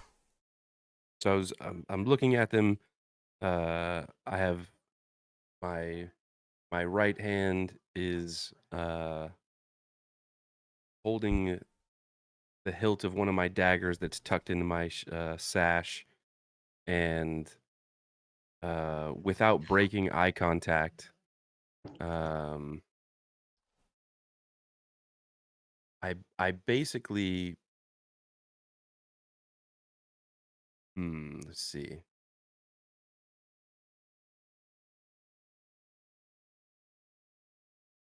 I think I'm gonna start making some sort of noise, and I think it's gonna be kind of almost. It's gonna start with me tapping my foot a little bit, like the heel of my boot, potentially in hopes that I can get the attention of the rest of the people in the tent, and depending on how that goes, that may very well lead into heavier and heavier stomps as I'm continuing to try and maintain eye contact, shifting back and forth. So you look at each one of them, particularly the white one. It doesn't seem to share any animosity to you. Doesn't seem to be growling. It doesn't seem happy. It's almost like it's looking into your soul, man. And at that point, each of these wolves, they remind you of some people you've met before. You knew them. They were your family. You look into the eyes of the wolf on the left. Well, I guess left as far as the map's concerned. Your character's right. Yeah, whatever. Left side. And you think about a particular deckhand that you once knew. You don't know why this wolf is reminding you of him. And then you look to the one next to it, and you recall, almost like you're reliving it. It's like you're on the deck of the Ashen Wake again. Is that old Timmy? The guy who would keep the barrels stocked and swab the deck? No, that can't be right. No. It feels like you know these wolves. It feels like you've known them for a long time. It feels familiar and terrifying. You look to the one on the far right. Yet another deckhand. For whatever reason, you're looking at these wolves and these memories are just flashing. And this particular white wolf that's in front of you, it continues to stare. And a memory that even you come to the realization that even you forgot. A life before the Ashen Wake. A life before the adventures, before the danger, before the skullduggery, before the roguish nature, before Zed was Zed. There was once a child. And you're looking this child in the face right now, almost like a reflection of yourself, of your past. Something you lost.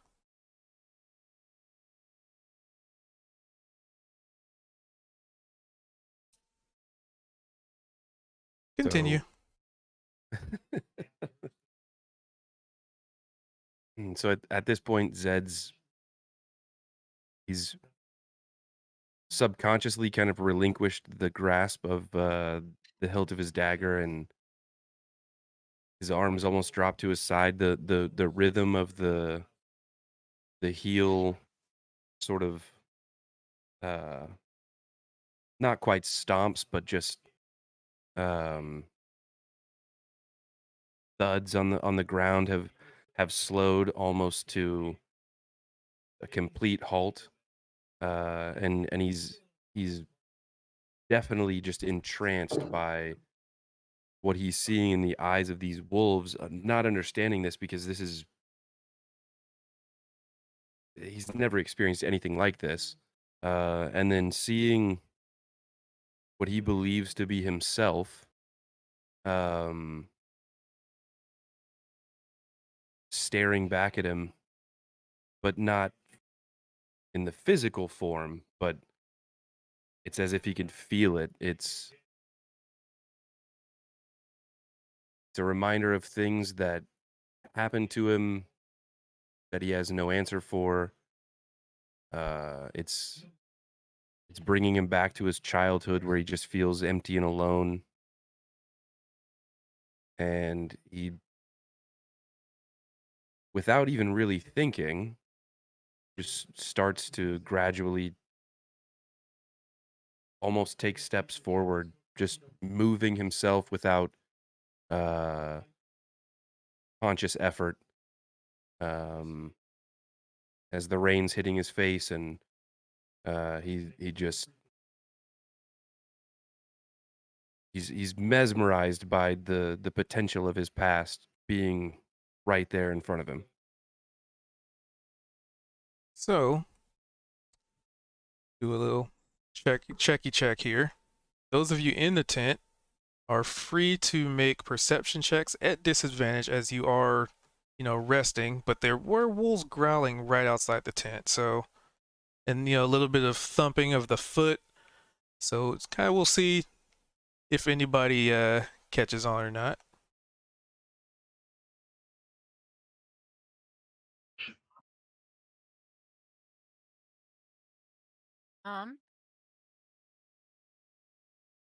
That's about right for Cha. Oh my god. He's asleep, serious? Lamau. You've got to be kidding me, dude. Wow. Never. Oh my happened god. in How? real life. The dice gods are Rigged. against us. I want to That's stress. never happened to me before in real life. with Keep real in mind, dice. people, some of you have inspiration still. Oh, that's true. I think it's okay. Nothing gets past Veldrin.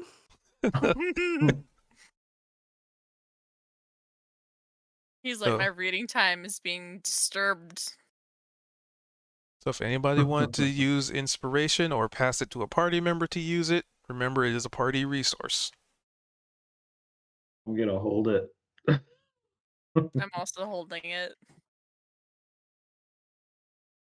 Okie dokie. Just making sure. So you know, people forget they have inspiration as a resource. So Veldrin, so did you fall No, you're an elf, so you just kind of meditate, don't you? Yeah. Mhm. So you were getting lost in the book, right? These names, what do they mean? Why are they here? Why are names just appearing in this book? Like what? Why?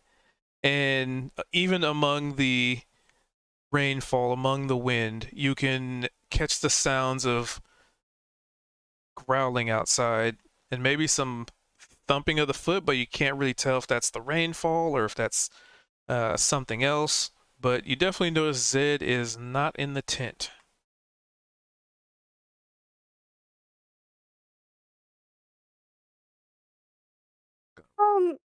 He would look out of the tent to see if he could see Zed.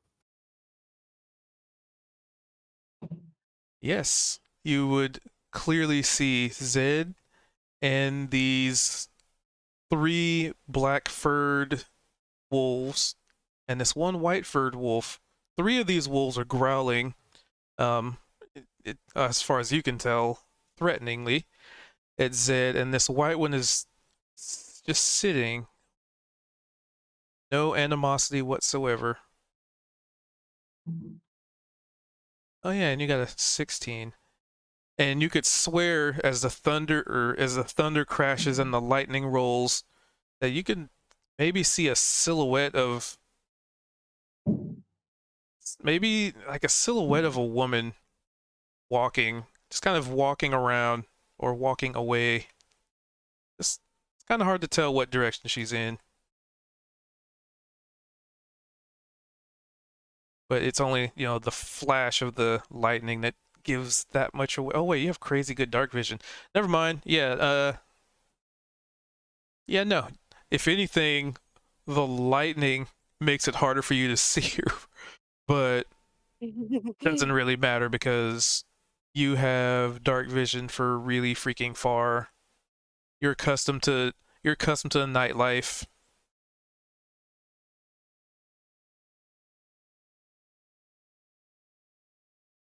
What do you Do want you to do? need any help?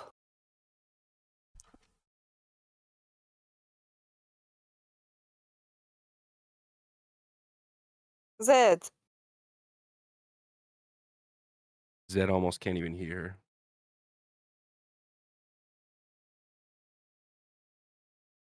He's very conscious. He's very awake, but he's moving. Give me a what's it? Yeah, insight, not intimidation. Insight.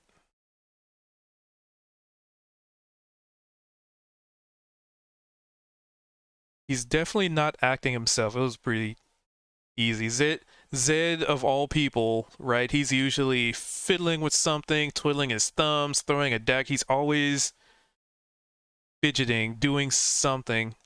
But how he's moving right now is almost hypnotic, entranced, more focused than you've ever really seen Zed.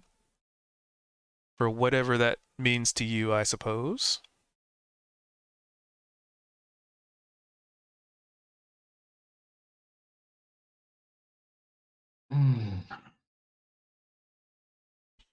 And then, of course, the snoring of Cha behind you. You were saying we were. You say. If they do. The snoring of Cha, and of course, Mivar is also dead asleep at this point. Oh yeah, they are Yeah. knocked the fuck out. I mean, they're Mm, so same. knocked out, like it's like, how could they not hear this growling? Like, what? Are they under some kind of like sleeping spell or something? Like, what the hell? Constant sound does that for me. ASMR.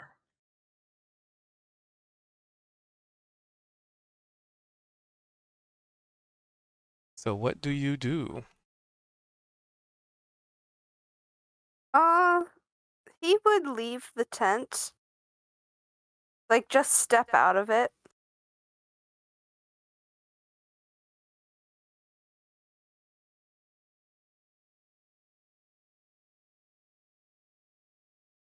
Yeah, you step out. The wolves take notice of you and also growl growl threateningly in your direction.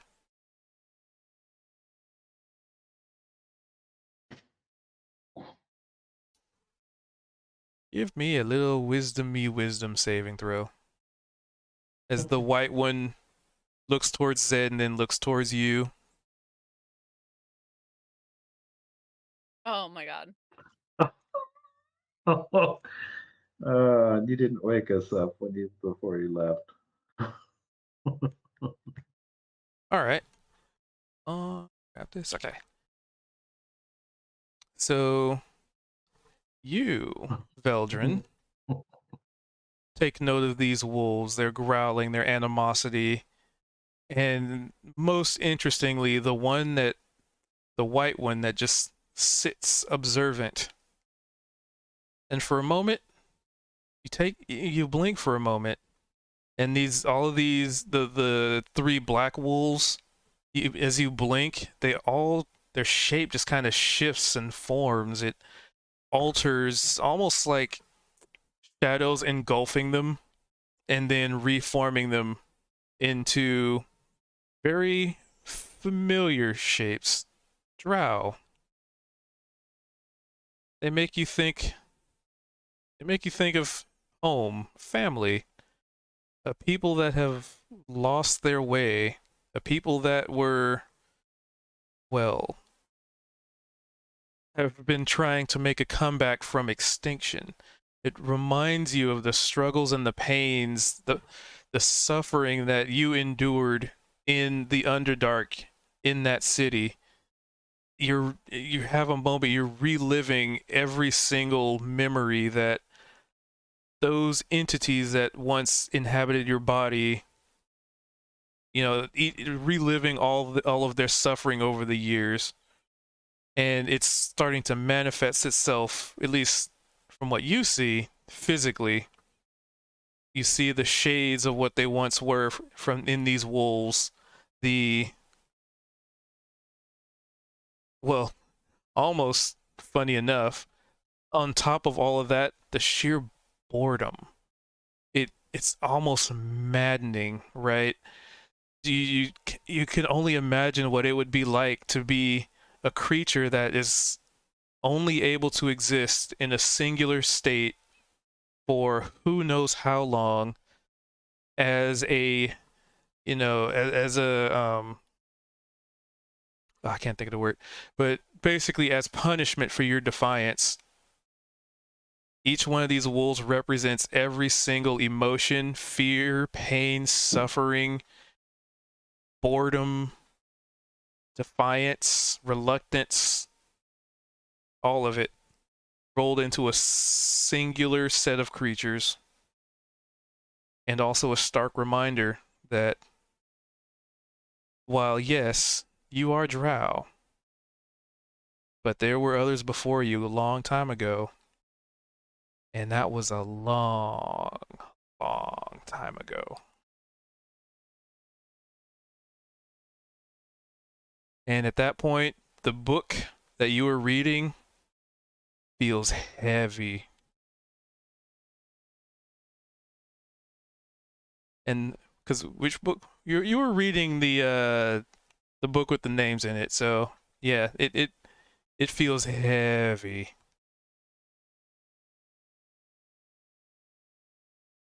What do you do? He would begin to flip through the book to see if anything new shows up.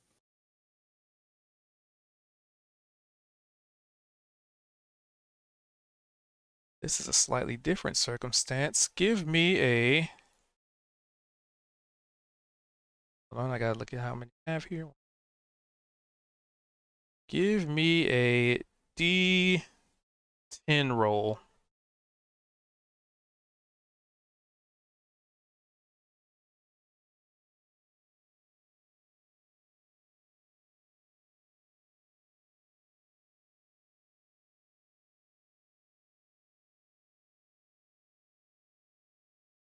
Break it down like that. Okay. All right. 7. So, you look in the book, and a new name has arisen. Hmm. Doo-doo-doo. Hold on. Gotta get this sent to you. Blah. Oh, I could just click on this and do this. So while I do that, what's Zed doing? It looks like he moved a little bit closer as I'm getting this info out. Yeah, he's still just very very curious, but almost it's almost not really thinking about the fact that he's just walking towards wolves. um just feels like there's a familiarity, and he's especially uh curious as to this white wolf who seems to be almost leading uh this group, and just feels like he knows this person, at least to him, in his mind, even though it's a wolf. So what are you doing about it's the question. Well, outside of just walking towards them, I was do have they reacted at all to That one's kind of backing away. It's posturing like it's ready to attack, but it's you know like it doesn't want you to get close to it either.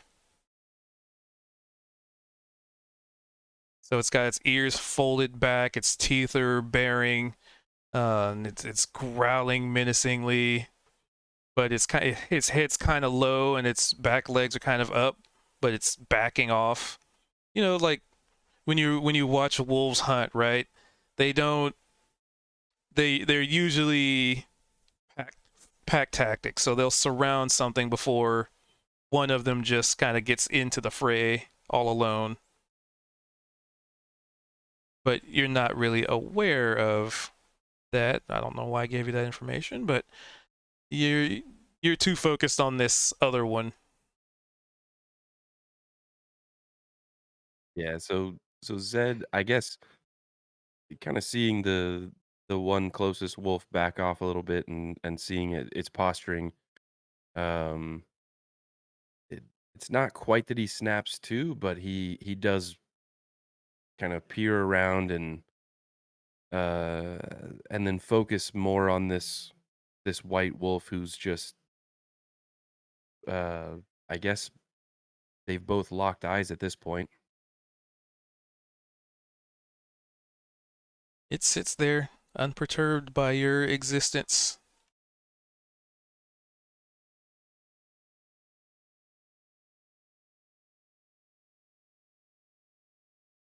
So I still feel like they're people that I know. Oh yeah. All right, then I'm gonna step towards the white wolf again.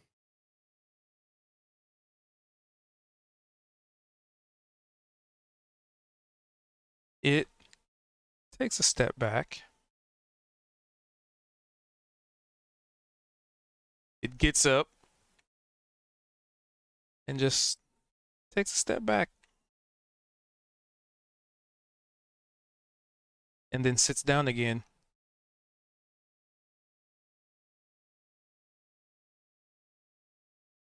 So Zed just kind of mutters like, "Oh, where are you going?"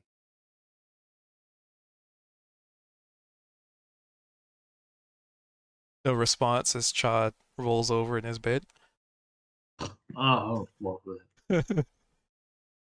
If can I make some sort of perception check to see if like that would wake Niavara up?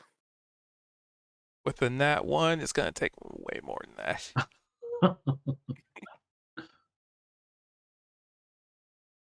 Right, Didn't so I thought Zed spoke.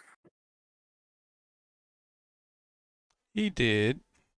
There's a lot of rain though. I think at this point it will. I don't want to ruin it. Yeah, no, you're sound asleep, and like I said, the rain is pretty heavy. But then the important question now, while Zed's doing that, what is Veldrin doing? He's put his book away. And he's just kind of watching Zed to make sure nothing happens to him.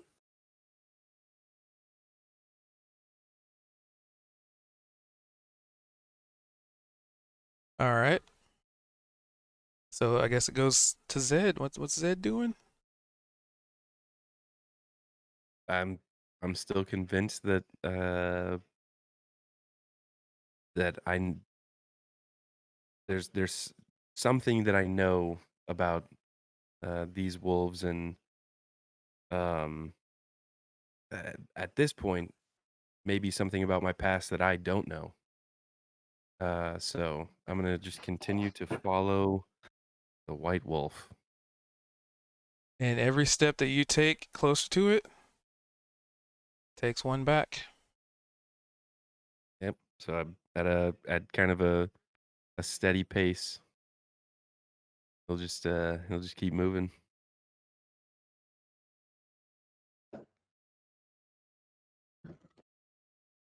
We'll move them like one square at a time. What's Vel doing? As you see, almost like these wolves are watching you, but also sort of moving with.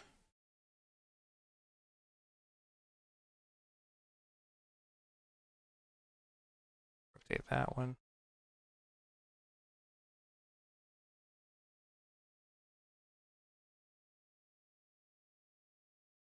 Because at this point, you can definitely tell that for whatever reason, Zed's just following them.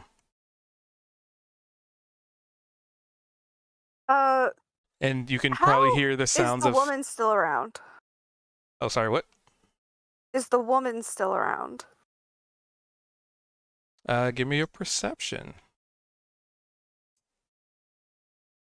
It's the same scene, but it's a different point now. Oh, okay, yeah, she's around. She hasn't really What is she- moved. She's just more hiding at this point. But I mean, you see her pretty clearly, like behind a tree. You know, kind of like somebody who's like leaning against a wall, just peeking an ear around the side to try and listen in on what's going on. And then you can hear the sound of Cha in the tent rolling over and snoring louder, almost louder than the thunderstorm itself. The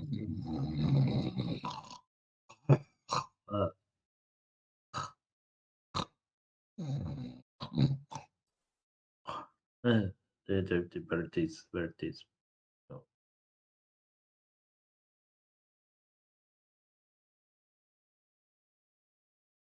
Veldrin would call out to Zed.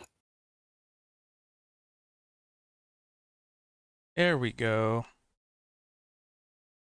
Y'all sleepers, give me a perception.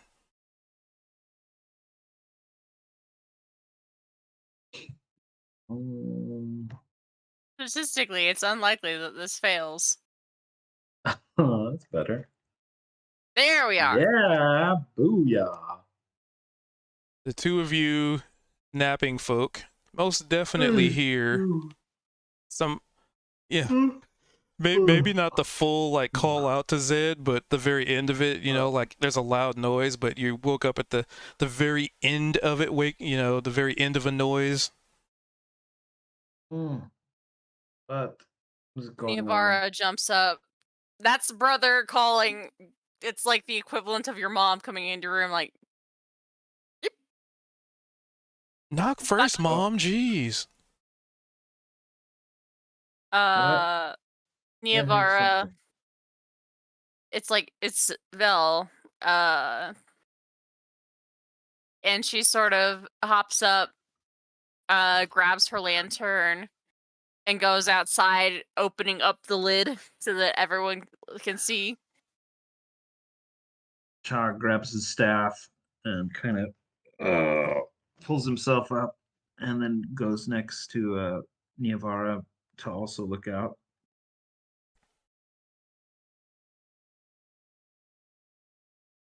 All right. Y'all's, let's see, you guys have 5, 10, 15, 20. Man, it is coming down out there. You guys have dark vision 30, right? Niavara does not. That's what- right. Niavara does not. Well, you have the Cha- 30 foot of light, though. Yes. 30 feet of light. 60. Cha has. So if you dark poke your vision. head out of the tent, then you would see this in, let's see, 5, 10, 5. So you would see Cha the has closest 60 wolves feet of, clearly. Cha has 60 feet dark vision.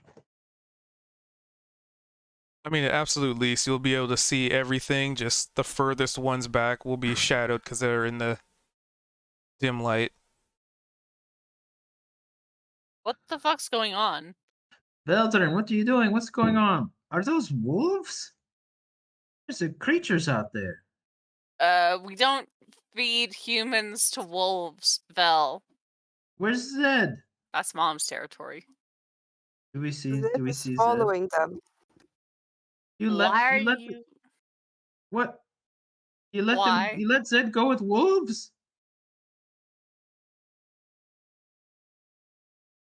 Okay, They weren't Child's gonna run attacking. out here. Child's gonna run out to the fire, and he's going to hunker down. He's going to bare his teeth, and casting thaumaturgy, he's going to make his voice boom 3 times its regular sound. Get out of here! It's gonna burst out this very loud roar toward the wolves. Give me an intimidation.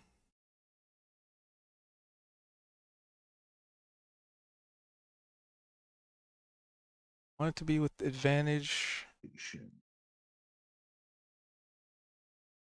That tracks. Oh man, oh child. And Good roll job. it again. Yeah.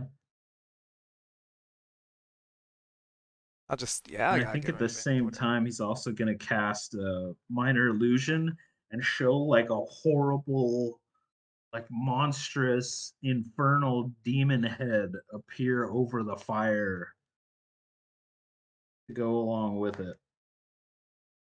I mean, that's already part of the advantage, so. Hmm. The demon head Ugh. adds 2, apparently. And then I also need you to make a wisdom saving throw. Got it. As you can see the white wolf and the white wolf can see you. Ugh. Hell. Yeah, that tracks. All right, just to get this roll out of the way. Niavara. All right, do you look towards the white wolf? Sure. All right, give me a wisdom save.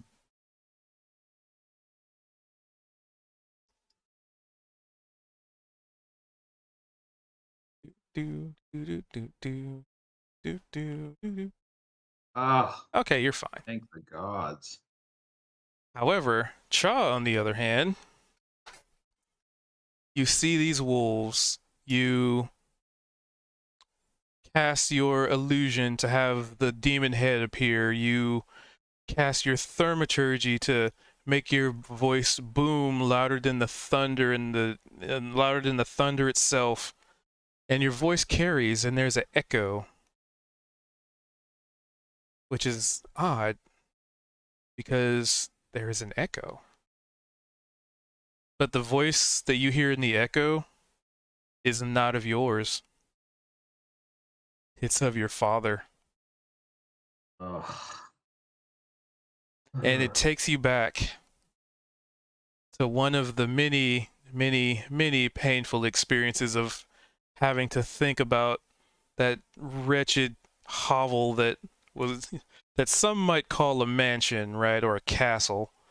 You saw it as a prison since your very birth, and you think back to the long hallways of endless servants, the food, the experience, the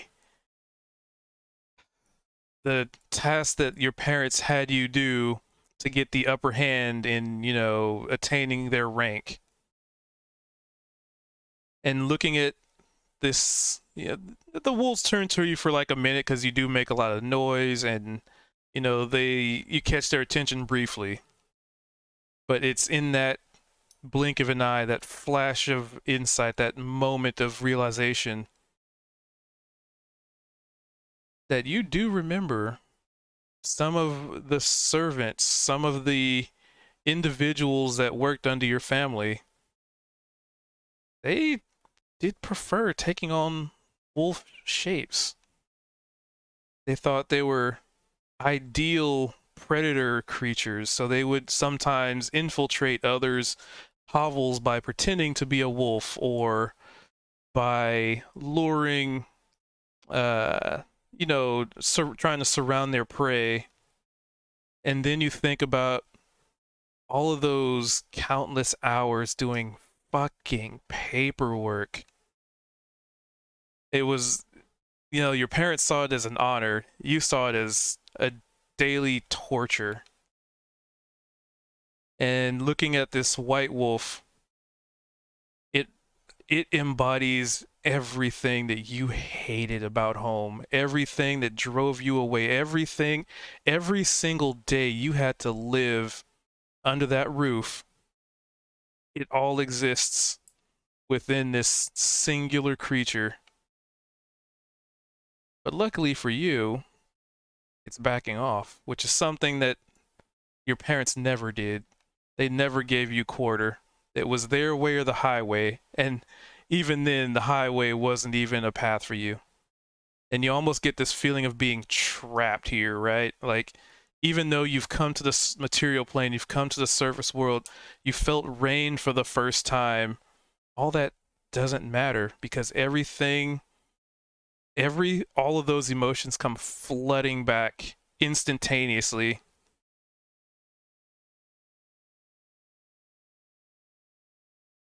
What do you do? He's gripping his staff and gripping it tighter and tighter till his hands are just shaking. The rain's pelting down on his face. He's huffing in air, like panting. He's staring toward the wolf, and he wants to run toward it and attack. That's what he wants to do. It's right for it. The ones that look like servants, he's like, no, they're trapped by this white wolf, so he just wants to go at the white wolf. All right, and before we do that, Iavara, you looked at you. Or what? Sorry, continue. Saying, so you noticed, you took note of these wolves, right? They look like normal wolves until you look at that white one that has this, there's like this malevolence, maybe even benevolence. You can't tell. It's hard to pick up. but as you look at it, its eyes kind of flicker in the brief light that maybe you shine on it, or even it's in the shadowed area. So a little bit of light, maybe the thunder and I keep saying thunder, the lightning crackles and there's a flash in its eyes. You stare directly into it, and for a moment, you feel as if you feel out of place. You felt this. You've always felt this. That was the only time you've ever felt truly accepted was when your brother was around. And now with this group of ragtag adventurers that you've met not even a week ago. And as your thoughts start to drift away into like this feeling of isolation, this feeling that you are nothing more than an imposter. The little button that you collected earlier, there's a little bit of warmth to it. Like you kind of feel there's a moment of you blink and just kind of shake it off, and you're not affected. But you have that memory that something was trying to invade your mind and kind of manipulate your senses. But you seem to be unaffected in any way, but very aware of what it or something was trying to do. What do you want to do before things may or may not happen? So I see Zed walking towards it. I see my brother sort of not acting like himself, trying half-heartedly to call to Zed, but also not moving to stop him. I see Cha, who'd been trying to scare it off, suddenly freeze, basically like he was really scared all of a sudden.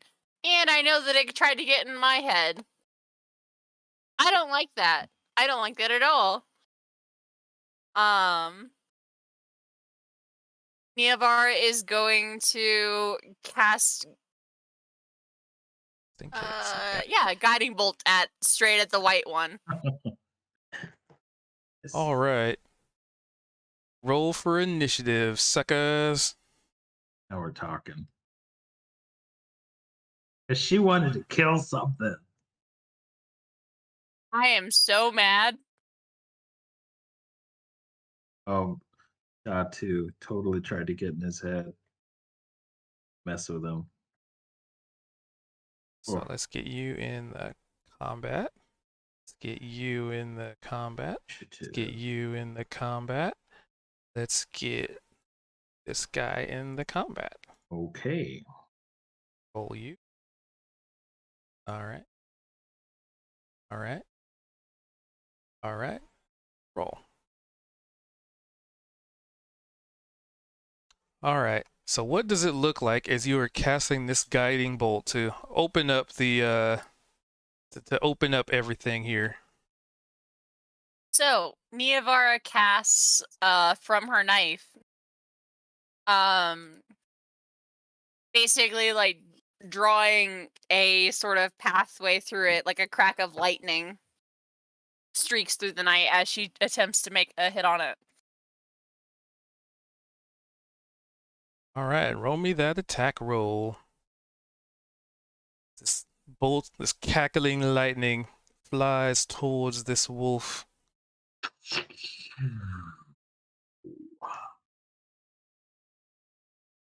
Hit, miss. 14 does indeed hit. The lightning bolt flies through the air. You can almost see like small jolt arcs of lightning jumping between the small droplets of rain. It's not really lightning, but it's the theme. And it slams into this white wolf that seems very occupied in Zed right now. 17. Oh, nice. Yeah, not bad roll right there. Love that. Can I apply that? Love above average damage. And it strikes this wolf, and it howls in pain. But in doing so, it also draws its ire. And then Hmm. now we start the actual initiative.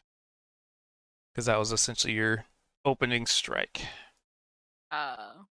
Neavara will growl at it and be like, no one is getting in my head ever again.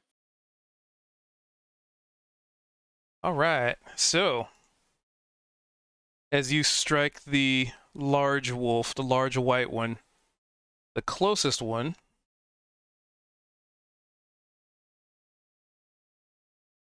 let's see. They have an easy target. This one charges towards Zed. 5, Ooh. 10. And then goes for a bit to nibble. Just a bit of a bite. Oh, you want to nibble? Wait, is it working? Oh, Does it have nibble? this is one nibble. Does Zed kibble for your nibble? And a 12 would not hit Zed. So, well, actually, yeah, no. So, you were entranced by this wolf. And unbeknownst to you, there's a wolf nipping at your heels, but it doesn't even nip the heel. Misses. Like you're practically helpless, and it still didn't manage to, land a bite. It maybe actually I'll say it did bite you, but it just kind of clipped your pants and kind of maybe ripped off some cloth. The bite was not effective. And then this white wolf gets to go. Let's see. It is going to... Well, it did see that you... Let's see, how far are you? Do my measurements. Yeah, I'm in Okay, the pretty back far wall. away. Come get me. Okay.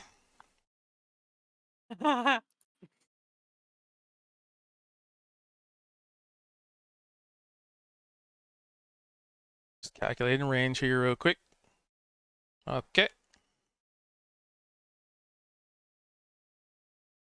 So, the wolf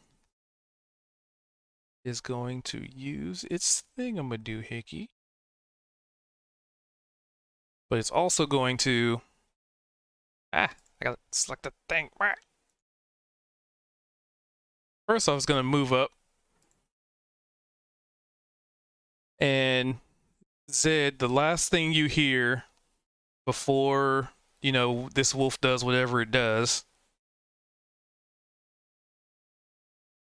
a voice. At this point, it's kind of a pained voice, but a voice nonetheless. You should have stayed on the ship with this boy. And its fur kind of changes color a little bit. From not really a big change, but a little darker on the gray scale of things. And one of the wolves, double checking my range, it's within 60 feet. Yep. So the wolf that is right here kind of blinks out of existence for a moment and appears Uh-oh. right there, but it's not its turn yet. Ooh, cool. Nice. Teleportation. I'm so scared. Link wolf. If they're wolves at all. Oh, they're gonna love it. All right. So, but it's not its turn. Oh yeah. So it did that ability, and it will take a nibble at Zed. Ooh. Actually, oh wait. 5, 10, 15. Actually, it won't move up to Zed. It's going to do something that's going to make Zed do a save. Let me click this so you can see it. What? May not modify that. What? Oh, it's not letting me. Did it show up? No, the ability's not working. Here, maybe if I pop that. So this creature takes, it looks like it's about to step forward, but it thinks twice as it does this thing where its fur kind of changes color, and one of the wolves gets jaunted next to the individual that hit it with, you know, throwing another wolf at you.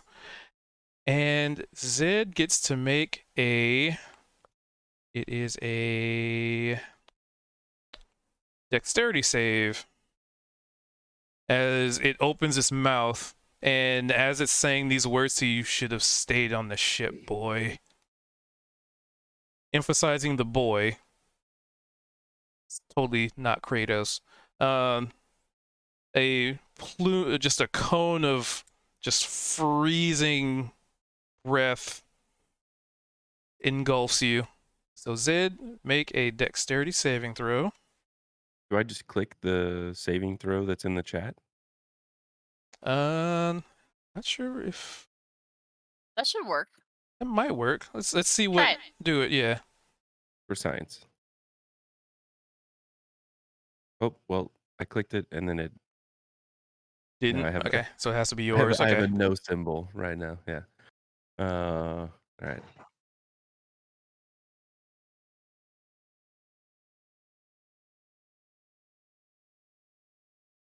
Mm,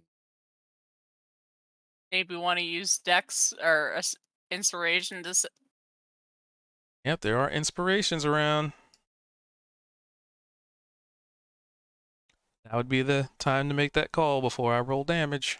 We don't know what it could be. Shitty damage, but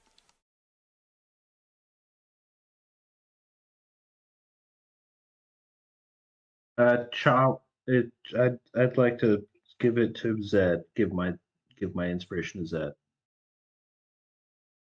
I feel like I've gotten a few different people's inspiration and feel bad. well, that's why the one's given out every session. All right. So roll another one. Yep, roll it again.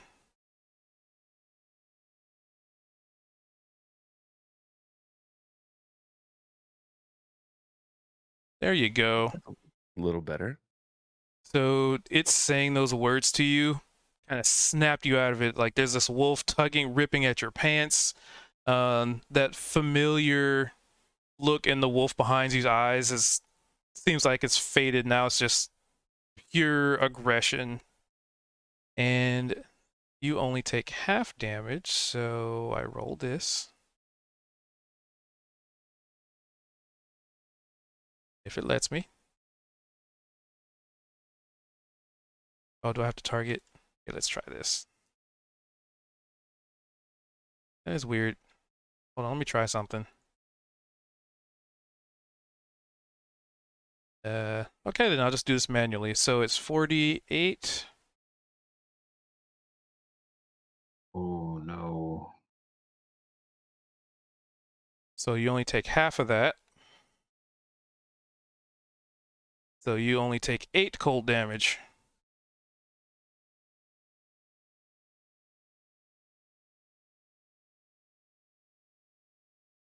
As this cold, this freezing cold, just biting cold breath just gets into your skin, gets on you. It's like sticking your arm that's already cold into like a freezer, and it's almost like flash freezing.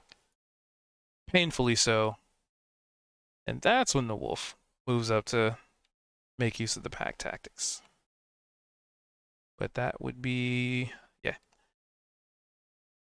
All right. So now it is Zed's turn. All right, so shivering at this point. Even more so because you're covered in water. It's been raining. Yeah, this is rough. Oh, Yes. combat hasn't started. Could that be why the saving throw's not working for attacks? Okay. Yep, that's accurate. Yep. I'll figure out some of these things one day. Because I have the encounter in there, I guess. Okay. There we go. There Round you one, go. just skip until Zed, maybe. Yeah, I'm just gonna ignore round one until we get to the top of the order. Because that'll make it easier to do the initiative. So it's still Zed's turn.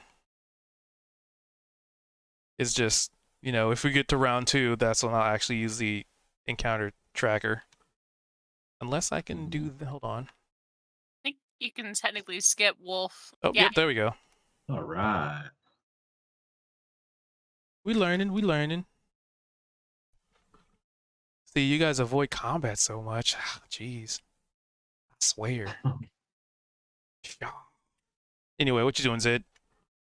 All right, so for clarification, do I have 2 actions?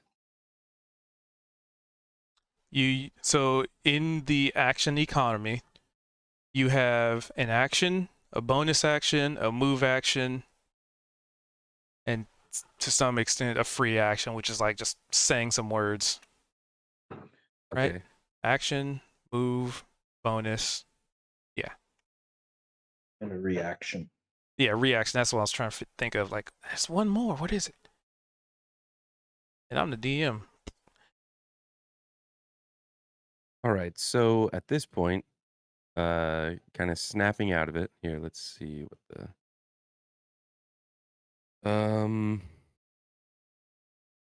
hmm.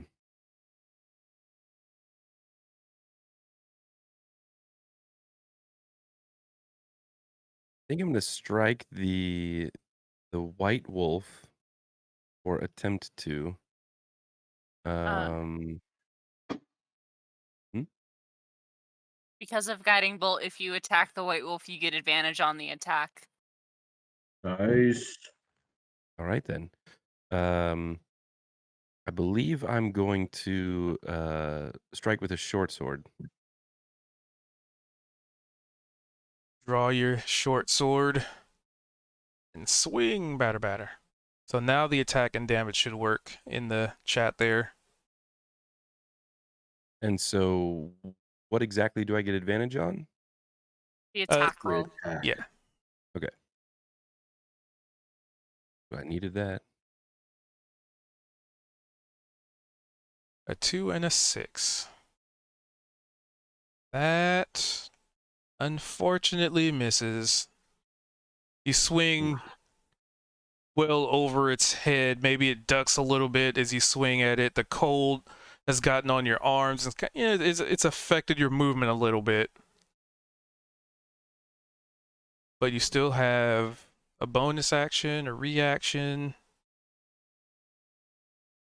All right. And your movement. Yep.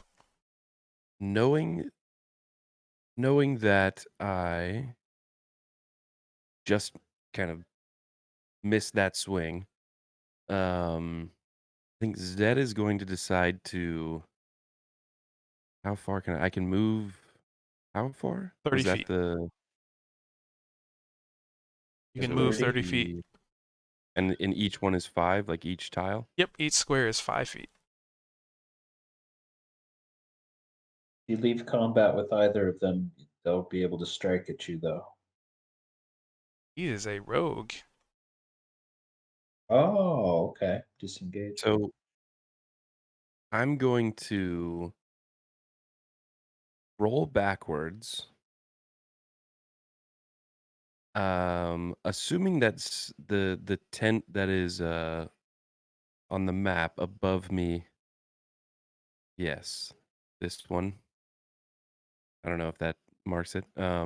Assuming that there's some semblance of it, I'm gonna step on one of the stakes and do this just almost unnecessary flip into another roll and end up right next to Cha by the fire. So, are you disengaging or are you using your rogue cunning action to be able to move away without provoking an attack of opportunity? I'll go with the latter. All right, move to where you want to go within range.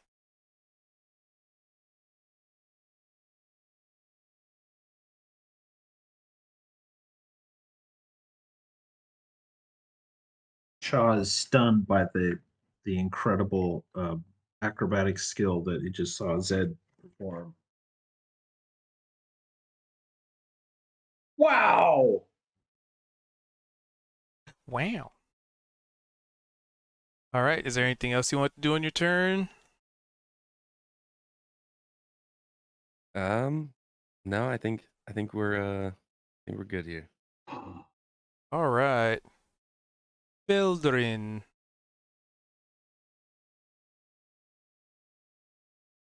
You have seen this wolf breathe like a cone of cold. You saw these other wolves starting to converge on Zed, but unbeknownst to them, he is very agile and very good at getting out of a situation. However, the more important quote-unquote threat is right next to your sister.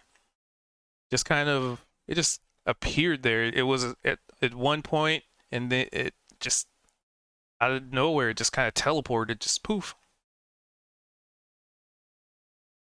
What do you do?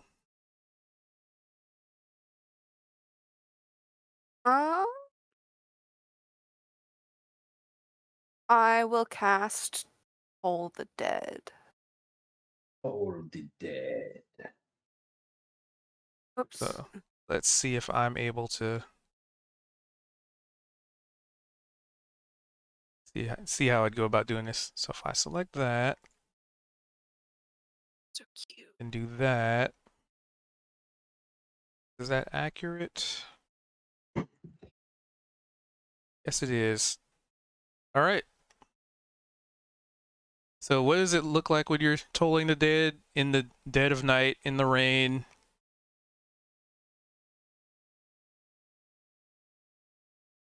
Do you flail your arms? Do you stomp your feet?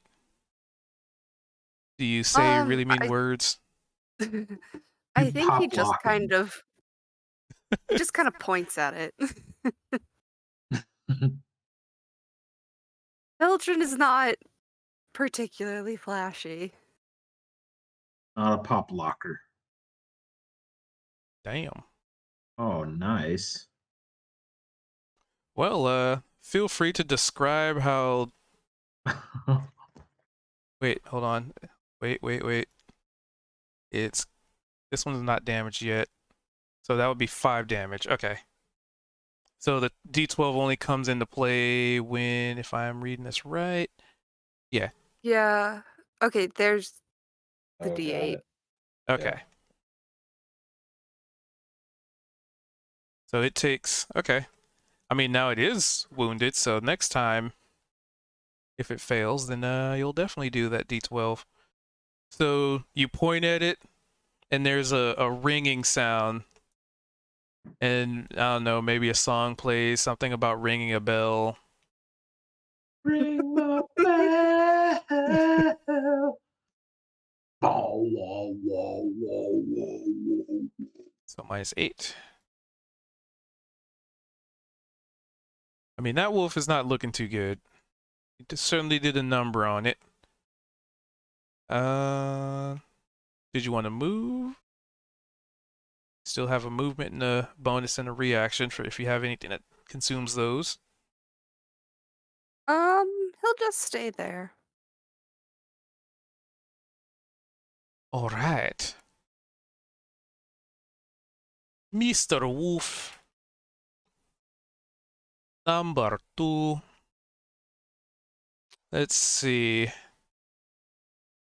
It has.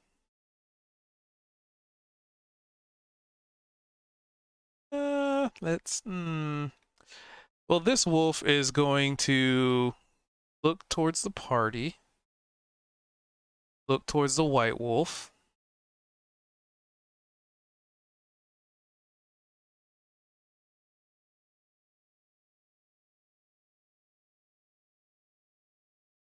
Yep, it can make it. And run up to assist its packmate there. It's gonna go for a bite. Making sure I have its features right.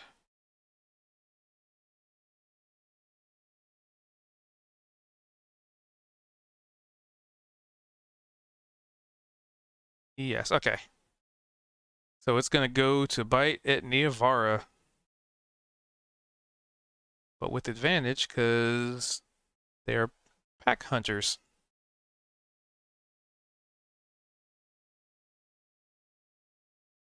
Oh. And it gives you a nibble for 6 damage as it, it saw its pack get, critically wounded from some kind of ringing noise. It agitated, it howled in response and darted over there and took a bite at you, thinking that it was you that did it. Awesome. So I'm not prone. Love that. Oh. Yep. And I lose 6 of my health. Yeah, so on your character sheet, you Yep. can just type -6 and it'll update it. It'll do the math for you. I know that there's on my other Foundry game the damage like can automatically be healed or harmed. Applied, yeah. I I don't haven't know. quite figured that one out yet. Okay. Ouchie's bones. Neavara will grunt at it like, damn it. All right. So it did that, and then to our resident monk. All this is just happening in a blur, right?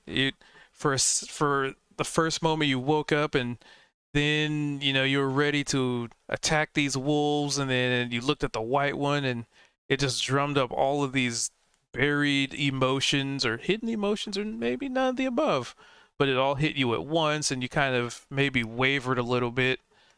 But now there is a very real threat in front of you, and it's a very physical threat.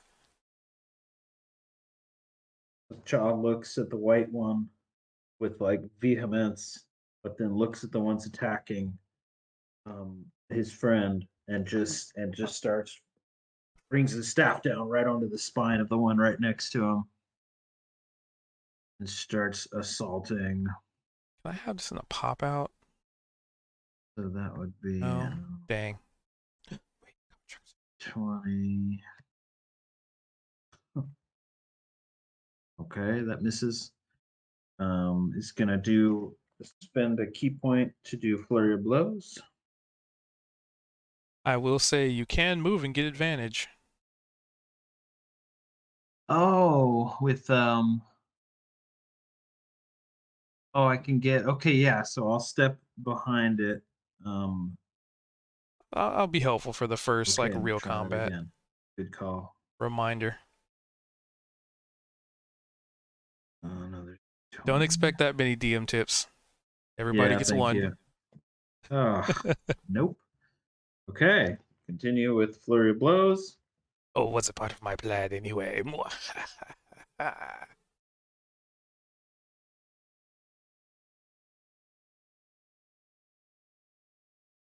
There we go. So he brings the staff down and then just jumps up, like wheels around, jumps up, and brings his boot right down on its spine About 3 on. for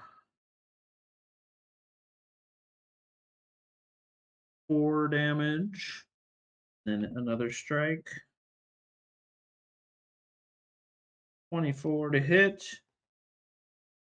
And then just comes down, leans down, brings an elbow down again onto the spine. And you get your flare bows after a short rest? I get all my key back after a short rest. Okay. Just making sure. So Because that's, technically the day hasn't yeah. ended. Yes, he got him back after that short rest after the boxing match or after the wrestling match. All right, so another 4. So that's a total of 8 bludgeoning damage. He's just gonna stay there. So let's set that to 11. Minus 8. All right. So are you guys able to see how much health they have, or is it just the icon? Just the icon. Yeah, Okay. I don't see health. Meh. Things to figure out. Okay. Any more attacks? 2. That is all. Chaw's gonna stay there and All right. just hold his ground. It is not looking too good, as is its packmate. And you are there. All right. Niavara, there are these 2 wolves. They're biting at you. One actually managed to bite you in the leg and, you know, draw some blood.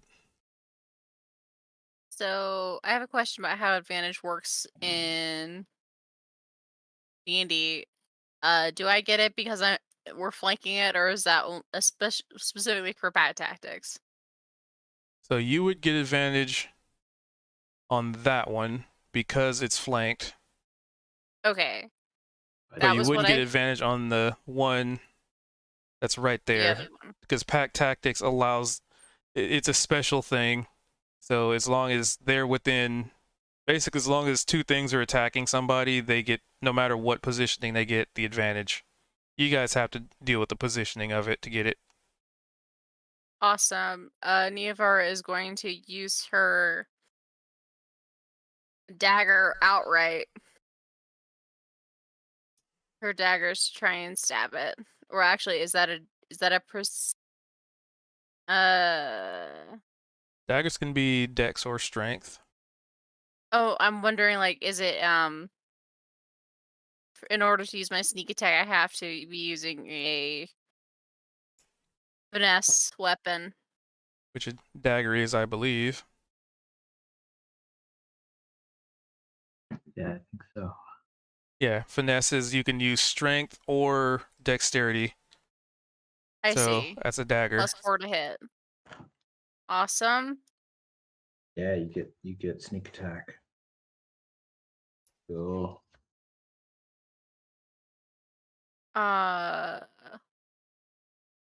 So you can, so it's in the chat right now, so you can roll I attack and see. damage. Yeah. Nice. I'm assuming that hits. Roll it again. Hmm? I mean, it could be a nat 20 because you do have advantage. Did you It's- roll with advantage? Oh, no, I didn't. Lol, okay. Oh, wait, that's the that- damage that was again. damage. Yeah. Okay, the 21 still hits. Okay, so 5, and then my d6.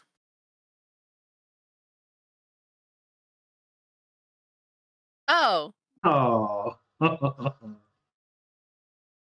I rolled one on my damage on both my unarmed strikes as well. that happens. Okay, so you did, so 6 damage total, 5, Yes. and then the 1. Okay. Well.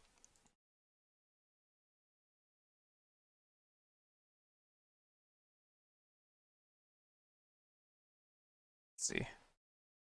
How do I do this icon? Trying to see. Remember how to do. I mean, it's you stabbed it. Describe how you down this creature as I try and find the appropriate icon for it to be very much dead. So Niavara basically with her daggers came down on the beast, straight down on its head as it was biting her, Blech, there it is. and it's a finesse, so sort of artfully went to slash its throat.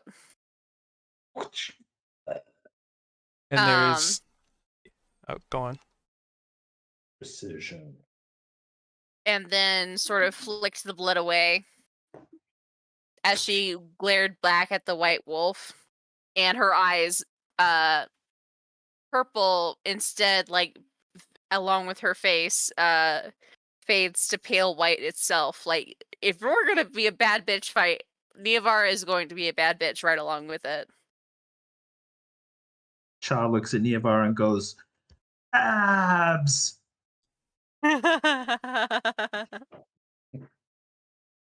All right. There's a momentary whimper as you slay this sad Dog. puppers.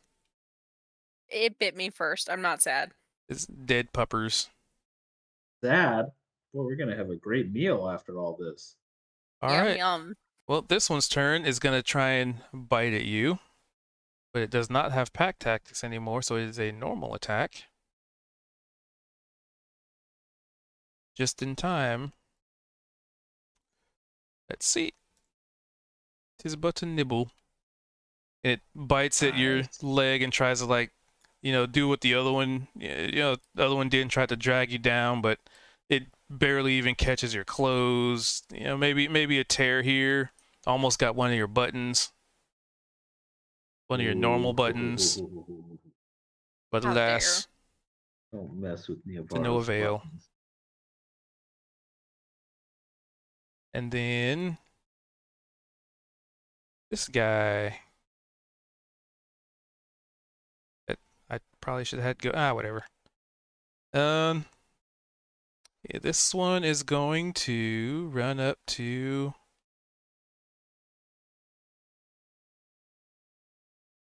5, 10, 15. It's gonna try and bite at you, Neovar. Angle it. Oh boy, I feel so special. Rar. Indeed. They love you. Like, it paid heed to Cha, but Guided. it knows it has a target. That white one really didn't like the guiding bolt. Plus they get advantage, which is important. It hits, by the way. Yeah, so it bites into your arm and tries to drag you down, but you're stronger than that, right? Like, these things are trying to pull you down, and you're just like, no, don't touch me. And you get 5 nibble damage.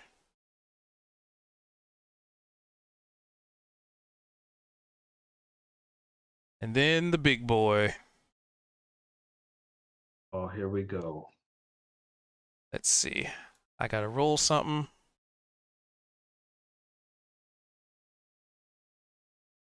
Because I need to roll to see if this recharges or not. 5 or 6. D6. It does not recharge. How lucky for you guys. Because you guys are in a nice, perfect cone-shaped. I had a feeling. But unfortunately, it does not recharge its ability. Recharge 5 to 6. Yeah. So wait, I took 5 damage? Yes. Okay, so 5 damage. 16. Ouchies, So- bones. This one, the white wolf sees a target of opportunity, seeing it seems somewhat intelligent, right? Like, it saw Zed, it observed Zed just kind of get away. So now it seems like it's picking or testing the waters for easier prey, something that's not so slippery. And it's going to nibble at Cha with advantage Here we because go. pack tactics. Oh, And is most definitely a yeah. nibble. oh. Cha's unconscious. All right. So this white wolf bites on the Cha in his, moment of hesitation and drags him down. Well, it doesn't really have to drag him down because he's already unconscious, but so starting your next turn, you will have to make death saving throws unless somebody manages to heal you. Yep. All right. Do. It still has movement, right? 5, 20.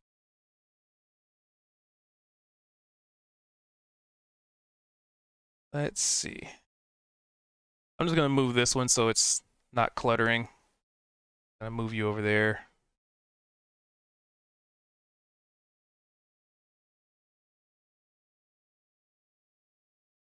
I would be smarter than that. This What, is you kind of don't want me to be flanked? You don't want to be flanked between the two rogues? it looks towards Zed as it manages to drag down Cha. It's smarter than that. It has some level, a semblance of intelligence, but that is all it can do. So, Zed, you see your buddy Cha just get bitten and dragged to the ground. Maybe it's still trying to like bite at him.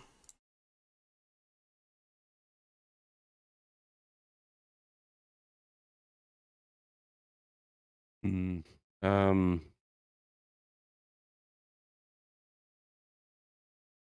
Hmm.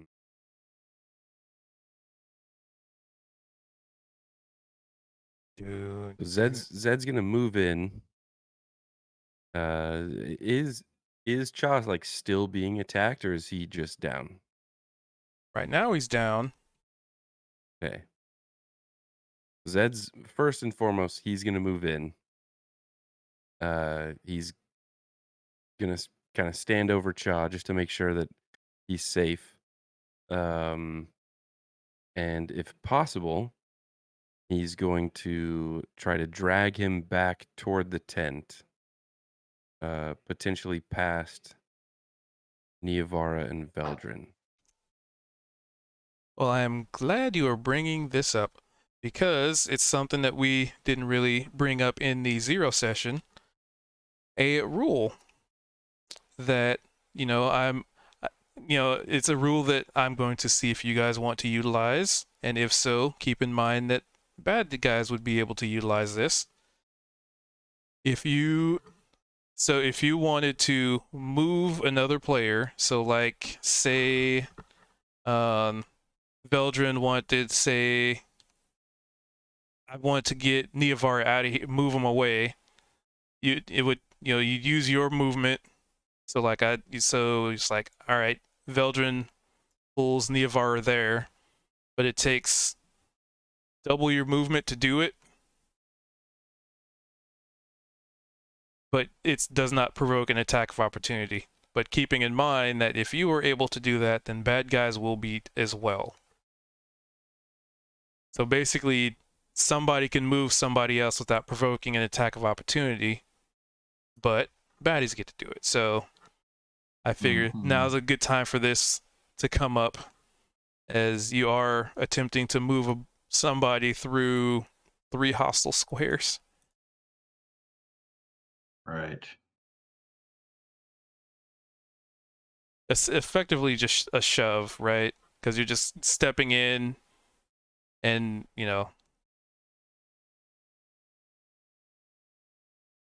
So what do y'all want to do? Just keep it normal or utilize a shove rule? Well, if we keep it normal, Cha is going to be permanently dead if you do that. So if we follow that rule, I then mean, that's the only would way he he's be going to live. permanently dead? He has death saving throws. Yes. So every time he's attacked, by an attack of opportunity, it's automatic fail of the death saving throw. I also have Spare the Dying. Yeah, both of us do. And as Spicy said, don't forget you also have the rule of I know a guy. Not sure what effect that would have here, but Children just casually knows a necromancer. Who's hanging It's out in this totally part of the chill. woods? yeah, I know a guy. He's cool. Don't You're- ask about the lich powers. I mean, you know old Jim. The healer that never stopped trying. So what do y'all? So do you guys want to vote on it now? I mean, we could just say that we can wait for other people to get in to make that vote, and I'll just keep it as a note and just I kind of. think my vote is that we wait for the whole party. Yeah. In that case, So my vote is for you to not drag me through three Yeah, I was gonna hostiles say. because he'll die permanently. yeah, at this point, Zed's gonna stand over Cha, knowing that he doesn't really have anything in That's a his double movement. in his inventory that could Yeah, it is kind of immediately difficult to move somebody. resuscitate him, as it were. I think he's gonna go on the offensive and try and hit this dastardly white wolf again. I mean, it did call you boy. Boy. Unbelievable. Let's see. Oh, you just clicked I'm deflect gonna go missiles. with the rapier this time.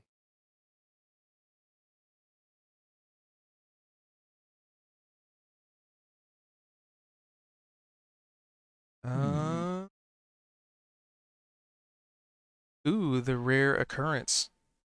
Roll me a d20. Huh. Just a straight up d20. Okay. So you go to use the rapier and you stab at this creature, and it looks like, you know, it was a close stab, right? It tried to bite your arm or bite your hand to kind of deflect the blow, but you still managed to deal the damage. All right, which would be 7. And do you have any special things to attach to that, or is it just a normal 7? do I? I don't think you'd get sneak attack because you don't have advantage on the roll, right?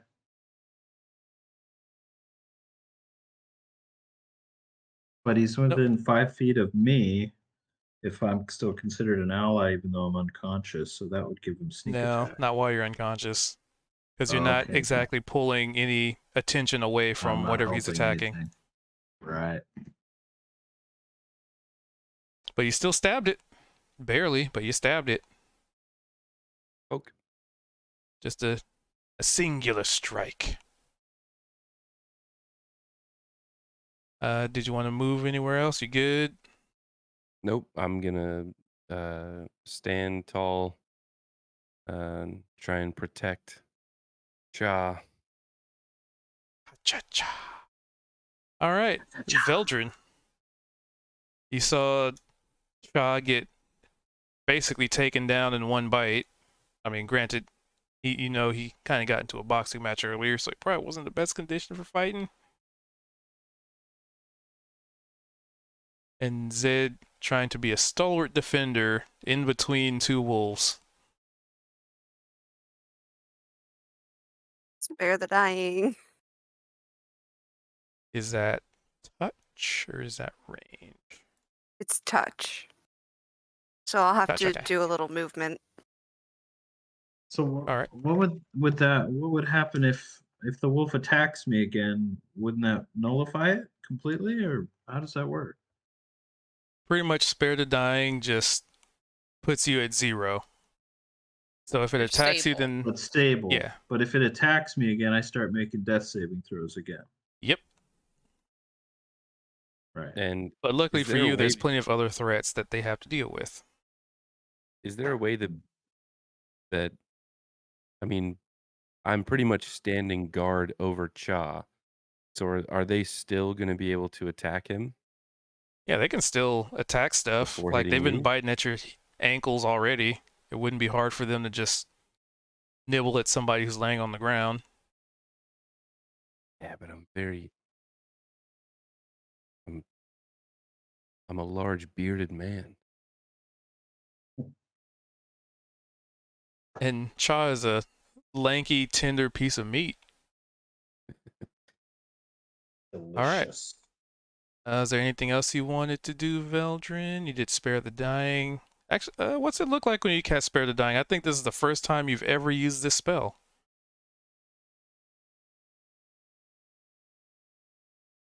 Yeah. I'd say he touches Chaw with his flesh hand, not the skeletal one.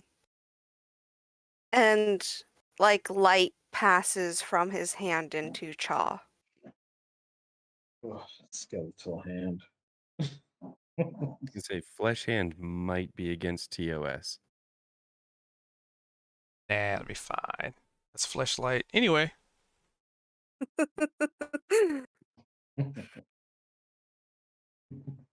all right.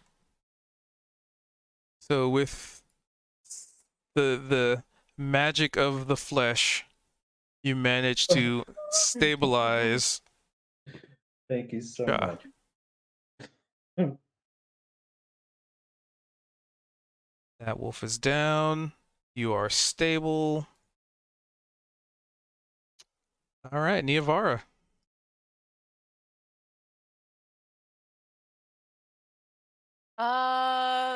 So how damaged does this wolf look? It looks like it is on the brink of indefinite feel bads. Like- Niavar is going to cast or Toll the Dead. All right, let's see. Normal roll. It dies. I don't even need to do a calculation, really. Well, let's see. Roll it. I'm pretty sure yeah, no, it's... How would you like to describe how you... Actually, roll a d8 too. I just want to see how much overkill this is. Okay. Please feel free to describe how you overkill this thing by almost its entire health pool.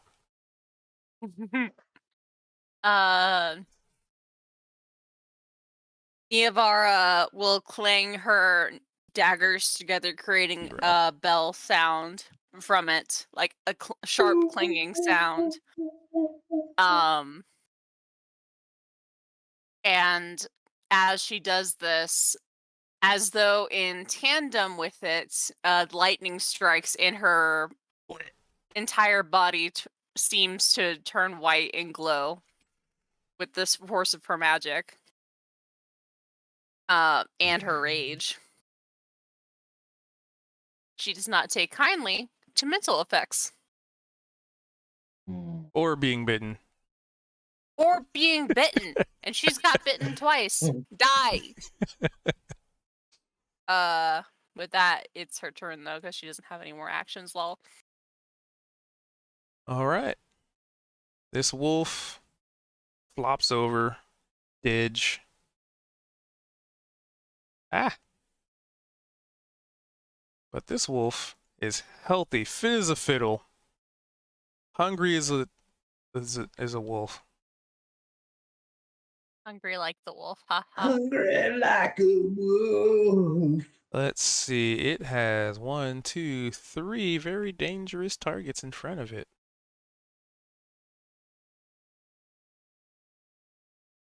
Oh, that's a nat 1.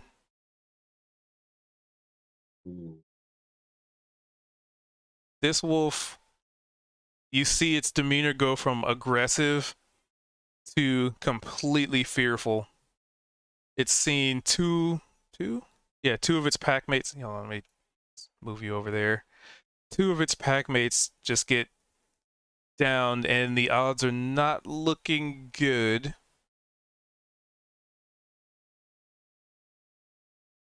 Yeah, it didn't roll in that one, so it just starts to disengage, and it's whimpering, it's cowering,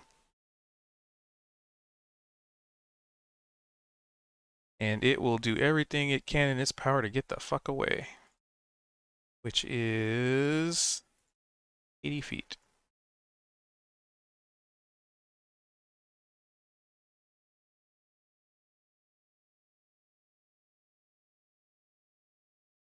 $75, Yes. 80. Leaving only you 3.5 and a white wolf. And for the purposes of combat, I'm just gonna mark it as, I'll just mark it as dead, but it's not dead, it's kind of fleeing, but it just makes it easier to track it. It's effectively not in the combat, so. Alright, big boy. It no longer has pack tactics, because it's one capable fighter left, so it only gets to bite at you. Wait, hold on, gotta roll d6. Nope, does not recharge, because you guys are in a perfect cone-shaped alignment. Oh no. But alas, it does not recharge. I think I'm doing that right. Anyway, a nibble. 'Tis but a nibble. And just a normal roll. Does a 13? Oh, a 13 just barely misses Zed. It bites at you. Tries to grab onto your arm. Or actually, you know what? I'll even say it tries to bite at Cha, and you kind of intervene, making you seem even more heroic, a stalwart defender of your downed compatriot. Get out here, Wolf. Go and get. Get out, Wolf. All right, it's your turn.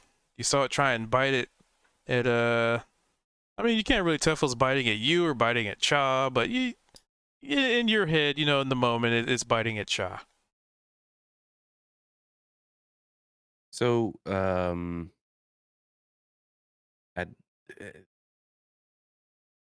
at this point, I think Zed does a quick glance over his shoulder, realizing that Beldrin's right behind him, being able to kind of defend Cha as well. So Zed is going to attempt to move around behind the wolf before attacking. And in doing so, I think he's going to try and pull out some acrobatics again. He's going to do a little shock and awe value. Instead of just trying to strafe around the side, he's literally just going to try and run over the top of the wolf.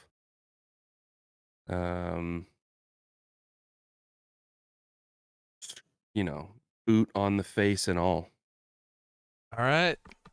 Let's see what the rolls give us. Acrobatize.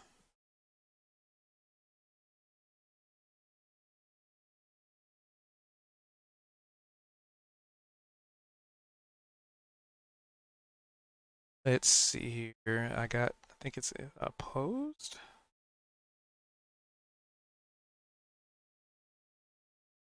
I don't want to spin forever trying to find out the tumble because I think it's a set DC, but I'm just going to do this. Okay, yeah, you jump on its head and run across its back. I mean, it is a large creature, right? So technically, you could ride it. So being able to find, the hardest part is being able to find that first step. And its first step is its maw as you tries to bite at you, and you just step on its nose and step on its head. You kind of wish you had cleats right now, and so you get behind him. Okay. Yep. I'm gonna make my way behind, but as I land, I'm going 5, 10, to 15. attack. So you have to end there or there, Where is that? because you can't technically end in the enemy square. Oh, But Well. but if you're attacking while you're doing, I could say you're attacking while moving over it, but you just can't end your I turn in wasn't their sure. square. yeah. So here, angle wise, I'm not sure where I should be. Well, if you're trying to go for optimal, directly behind it. But if you're trying to angle it so somebody else aligns it differently, so if the breath weapon recharges differently, maybe a different angle. Really, it's going to depend on what everybody following up is going to do.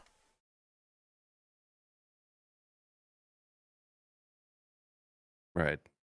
I'm gonna be here, and So then the attack roll.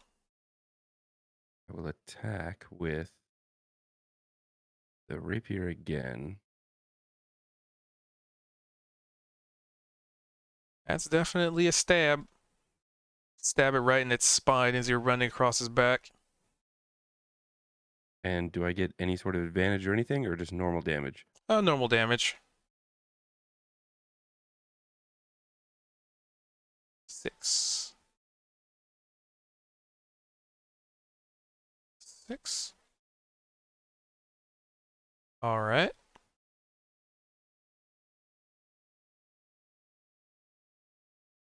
Cool. So unless there was anything else you want to do, it'll be next. Unless I can attack again, then I'm good. All right. Ba-da-da-da-da, and now it's Veldrin. You saw this display, this very acute display of acrobatics, skill, positioning, and ultimately stabbing.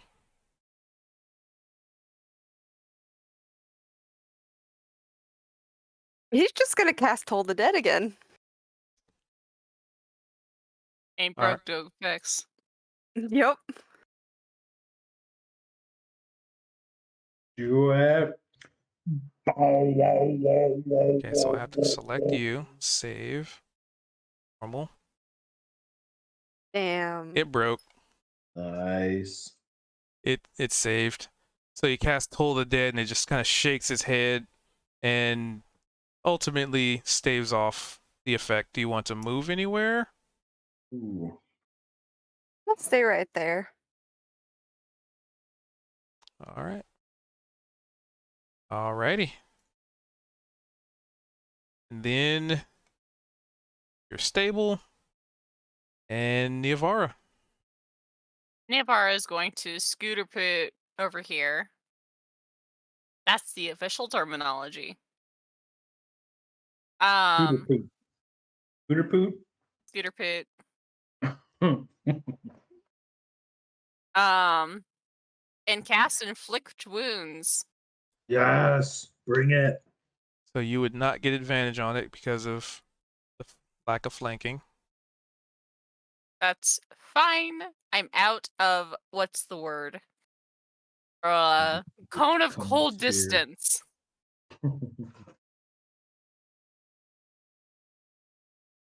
Melee spell. Hits. Yep.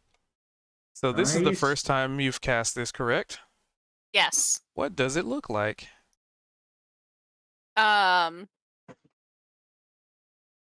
It looks as though she's going to stab the creature, but instead she just sort of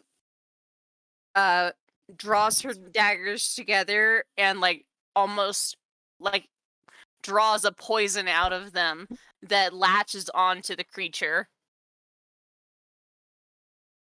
Ooh. Nice. And let's see just how much. Oh, That is a significant much. pretty That good. is mini much. Many much. It's 20. Damn. It is, in fact, bloodied. It is that singular strike was very effective.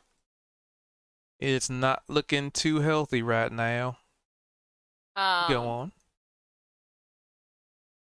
With the strike, Niavara seems to also be turning white as her energy sort of went through the knives into the creature.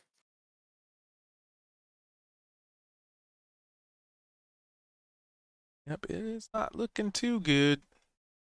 But it's still fighting. Unlike its pack mates, it does not seem to waver. Anything else you want to do? Nope, that's your turn. All right, its turn. Let's see. Start off with this. Still doesn't recharge. So it's gonna go to... Since you did the most damage to it. Let's see. Well, you did the most damage to it in a single attack. It's going to retaliate bite. What's a nibble? Let's see if it gets a nibble.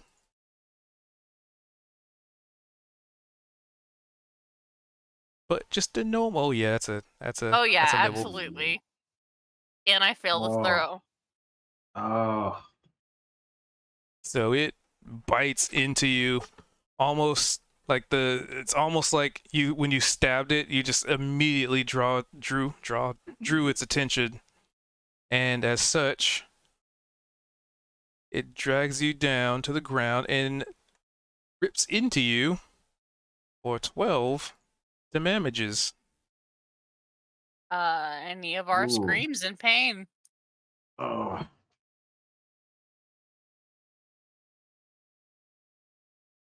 It looks like it's definitely gonna try and bite at you now. Now you're prone, unless somebody can deal with it quickly. All right, but that is all it can do. Zed,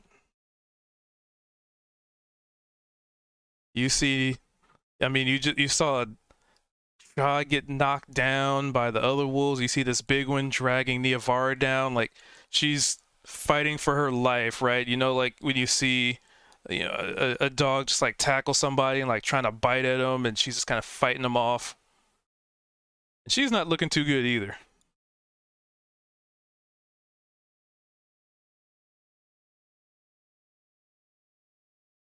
But let's see what Zed does. What does Zed do? Well.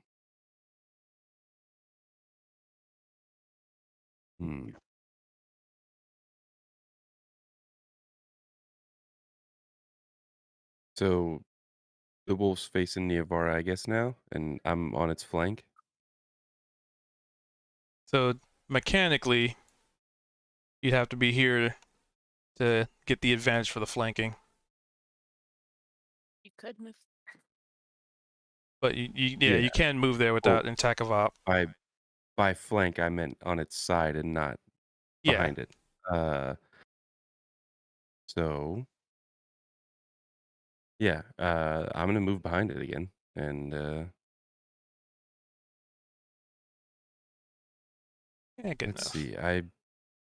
I'm unfamiliar with a lot of my abilities.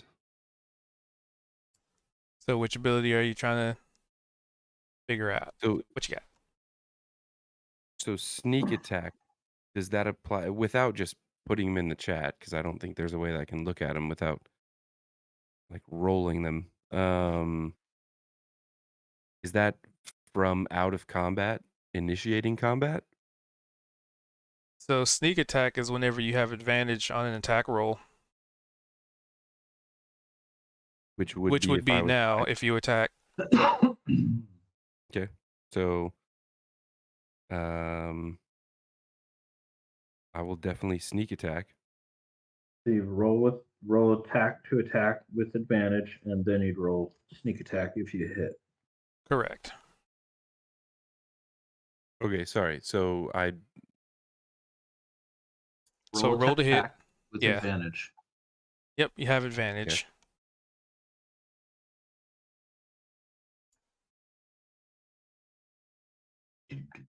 Which would hit. So then you roll your weapon damage, and then you roll sneak attack damage, which for you is 1. I could roll the ability. Oh, yeah, there you go. D6 at this level. Yeah, let's check and see if it was 1d6 or 2d6 yet. So damage from this first, and then the ability. Yeah, so roll the weapon damage as you normally would, Got it. and then roll the ability.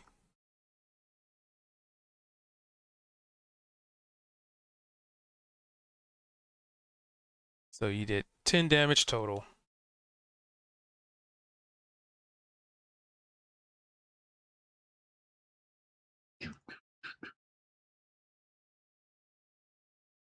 It is definitely on its last legs.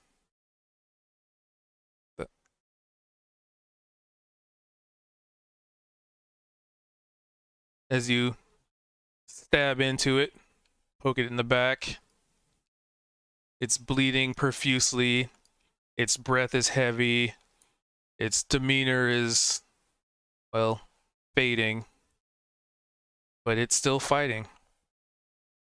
You can definitely tell, much like your old captain, this creature is not going to back down from a fight. It would sooner die. But is there anything else you want to do?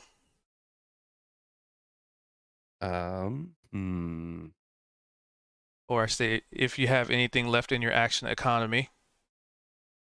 Yeah, I think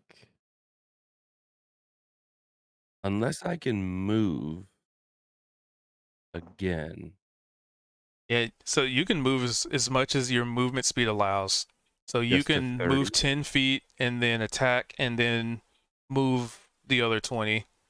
But, Okay. you know, if you move out of its threat range, it gets attacks of opportunity without special Okay. And actions. if you move now, then Neovar won't get advantage on her attack.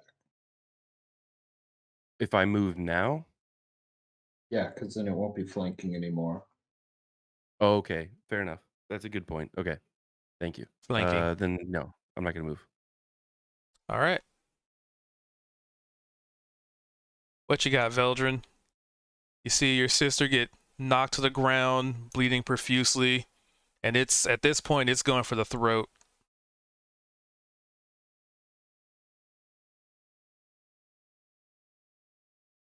I'm gonna move over to her and cast Cure Wounds. The first time you ever casted it? Yes. What's it look like? Is this through skeletal hand or life hand? Life Hand. And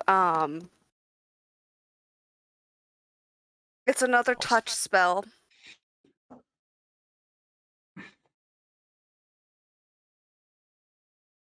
Yep. They should be able to, yep.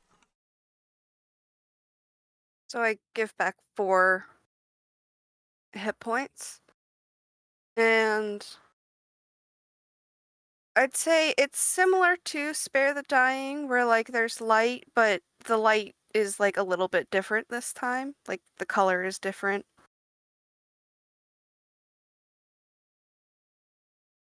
Like for Spare the Dying, I imagine the color would be like white. This time it's yellow. Ah, Cha's favorite color. Anyway, so you pump some healing juice into your old sis. in the hopes that it is enough. Okay. Anything else you want to do? Because if not, it will be our prone friend here.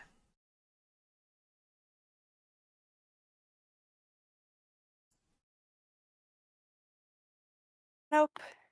We can pass it on. All right. Niavara. You and this wolf are almost on the... Let's see. Yeah, you're almost on the same terms in terms of, you know, who goes first. You're both on death's door right now, bleeding profusely. The battle of life and death. So I do have a question. Yes. Does being prone mean that I can't do somatic actions? I'd say you still can, but I'd also say, as per the rule, it only takes half your movement speed to stand up from prone.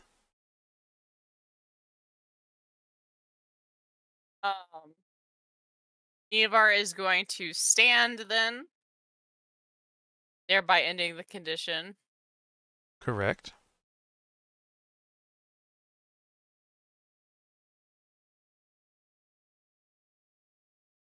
And with her action,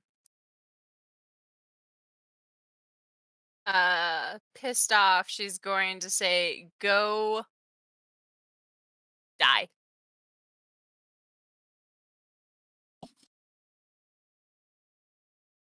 Let's see. Fails. And it is wounded, so it gets the full effect. Oh. I don't think that was right. But Nope, it was that's an right. 11. Yeah, because it's a It's D8. not both. It's not both. It's one or the other. Is it? Yeah. Oh, okay. Must succeed on a wisdom throw or take 1d8. But if they're missing any hit points, Then it's it a D12, instead okay. takes 1d12.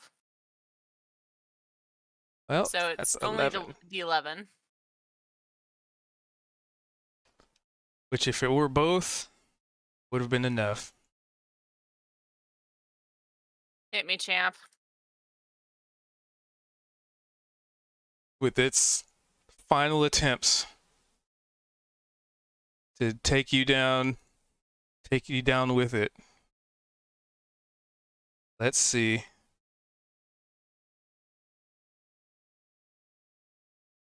Just see if it recharges. Not that. Let's see. Does it recharge? Nope, still doesn't recharge. But it will go for the bite, and you are not prone, so it's not advantage. Still gonna try. Hits. And it does indeed manage to land its teeth into you.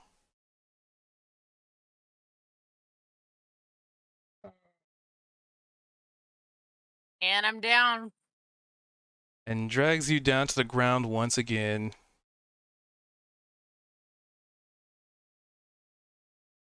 Blech.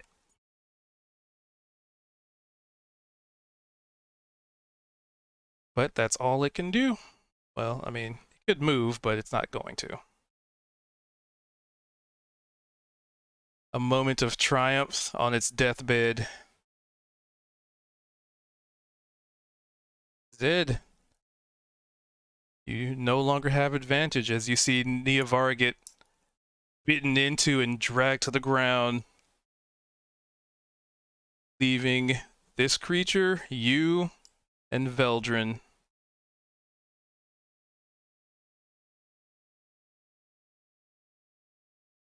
So, a quick question.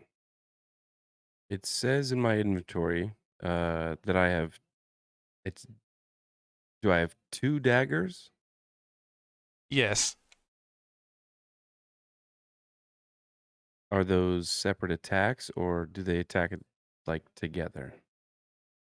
It just means you have 2 daggers. You get one attack. You get bonus attacks later on. Yeah, well, you get multi-attack later as a rogue, right? Yep. Yeah, it basically just means you have more than one dagger. And what exactly does cunning action do? Since I You can't look at it. can hide, disengage, or what's the run one? Run, sprint, Dash. dash as a bonus action. Okay. Hmm.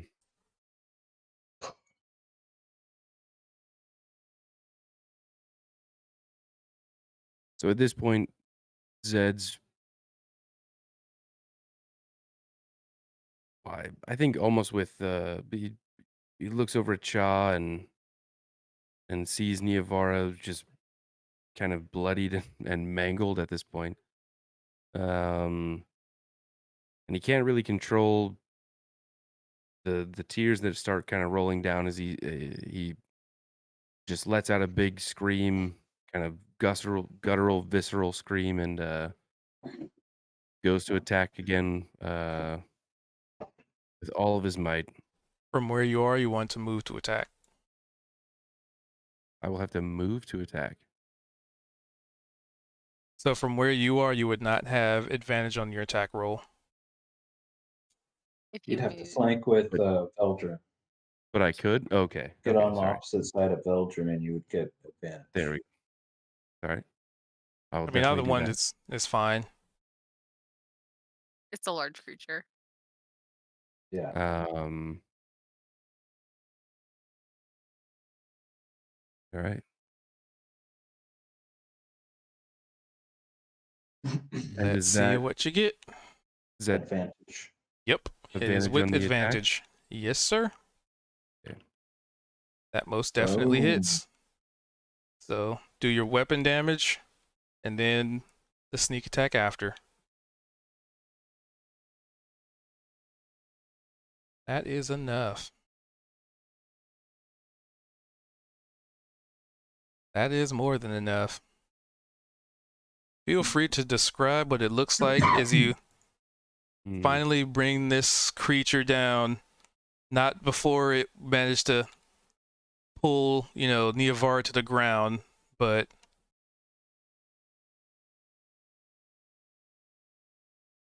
So Zed kind of lunges at first, piercing the creature. He could not necessarily he's in a blind rage right now, so he can't tell that was the creature's last breath, and he almost pounces on top of it, just taking it to the ground as well, wrestling it, continuing to stab it, just flustered and frustrated at the sight of his incapacitated companions and not really sure what else to do. Operation Stab. But with that effectively ends the combat. Let's see who would be up. So I will give Veldrin an action before Niavara starts making death saves. Because technically it went Zed and then Veldrin and then Niavara, so Good old spare the dying. alright, stable.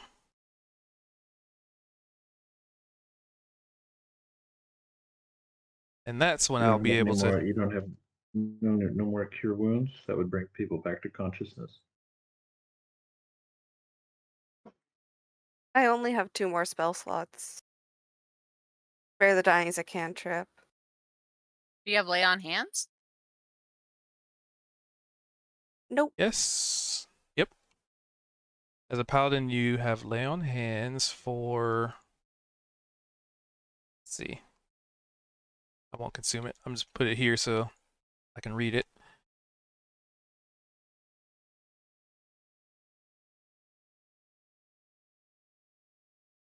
It isn't Nice. in my spell book. It's not a spell. Yeah, Oh. so Lay on Hands is a class feature. So it's under features, under active abilities. You have Divine Okay, Sense there we go. and Lay on Hands, Drow Magic. Drow Magic. That do. So good to remember if any of us are down and you want us back in the fight, you can bring us Lay at least on back to hands. consciousness.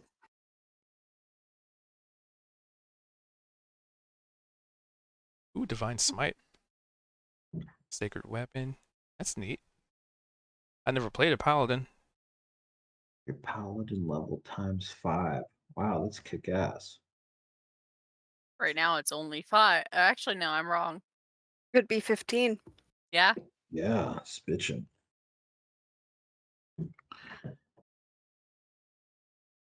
So you can actually say, I want to give you 1 hit point and you... Wait, hold on. You can expend 5 hit points from your pool target. Okay. So essentially, unlike other healing spells where it's like, I roll a D6 or a D8 to heal, for you get to say, I heal you for exactly 3, and then I heal you for 2, as long as you have a pool of 15 to work with. I'll heal 1 for 6 and 1 for 7.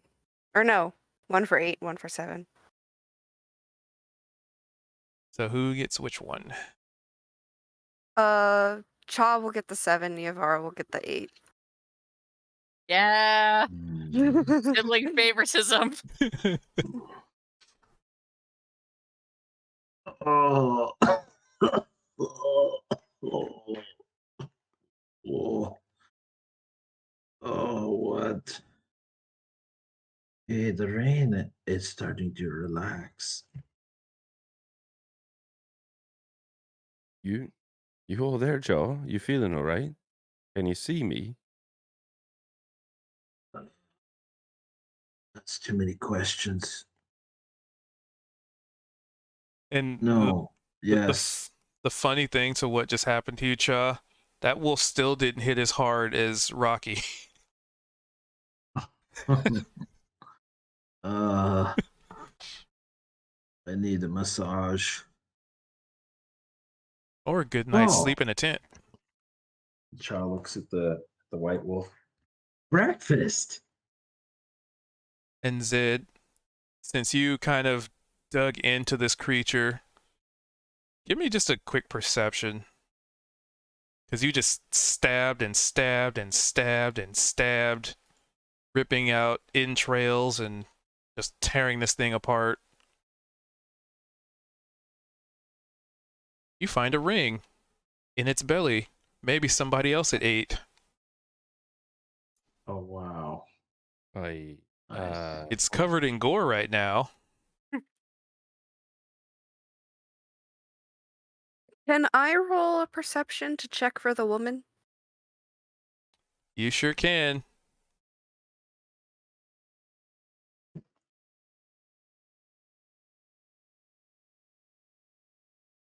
She is not there.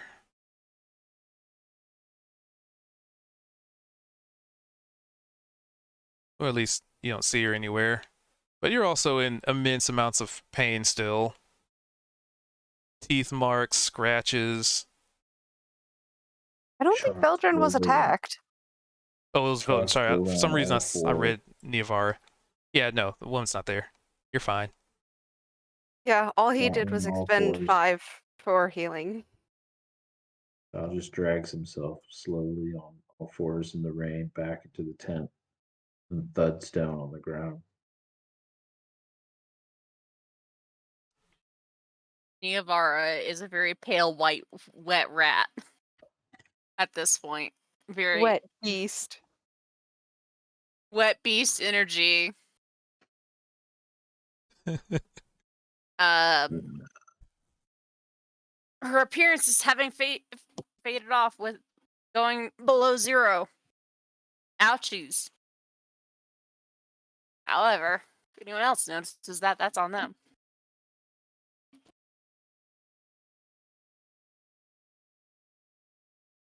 So what do y'all want to do for the evening, just kind of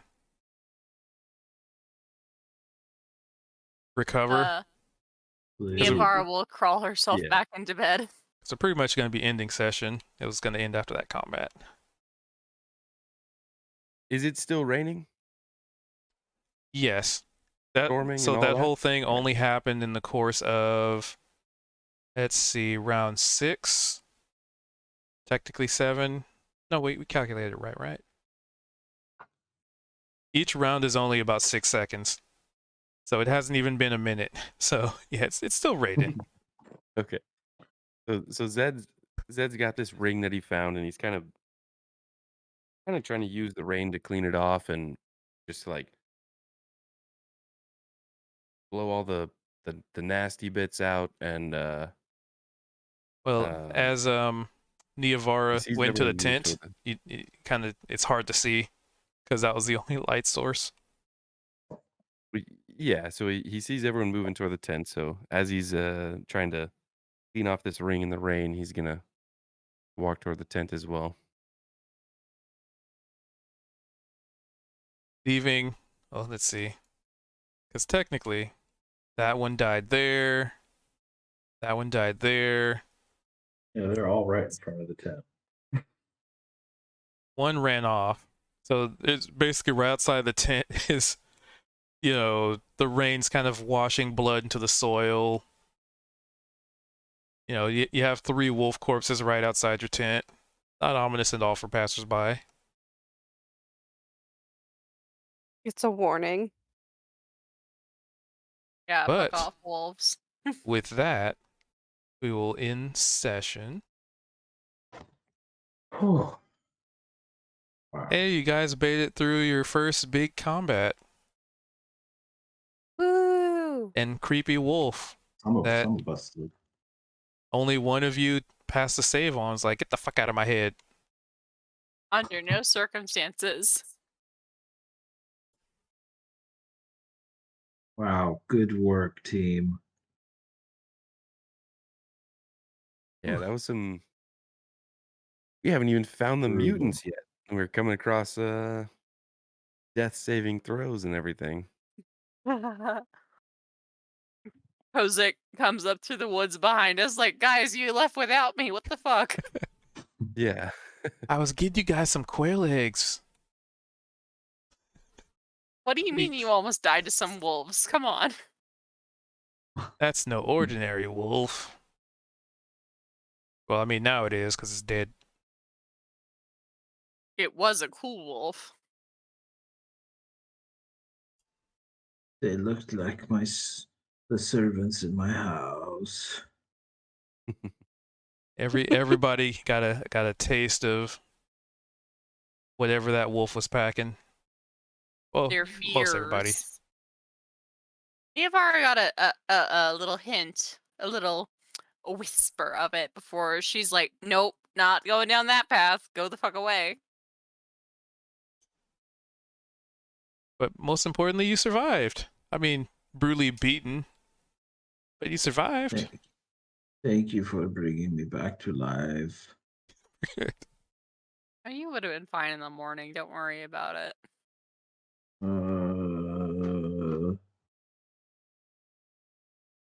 But yeah, hopefully y'all's had fun. Hopefully it was an interesting enough encounter. Also, image-wise, hold on. I found this and I was like, oh, I gotta use it. I'll post it in the Discord. Thank you, So, because I had closed out. Yeah. of Foundry. I didn't exactly use its stats, but I took the idea and ran with it. Copy. Wrong button. Dang it, Discord.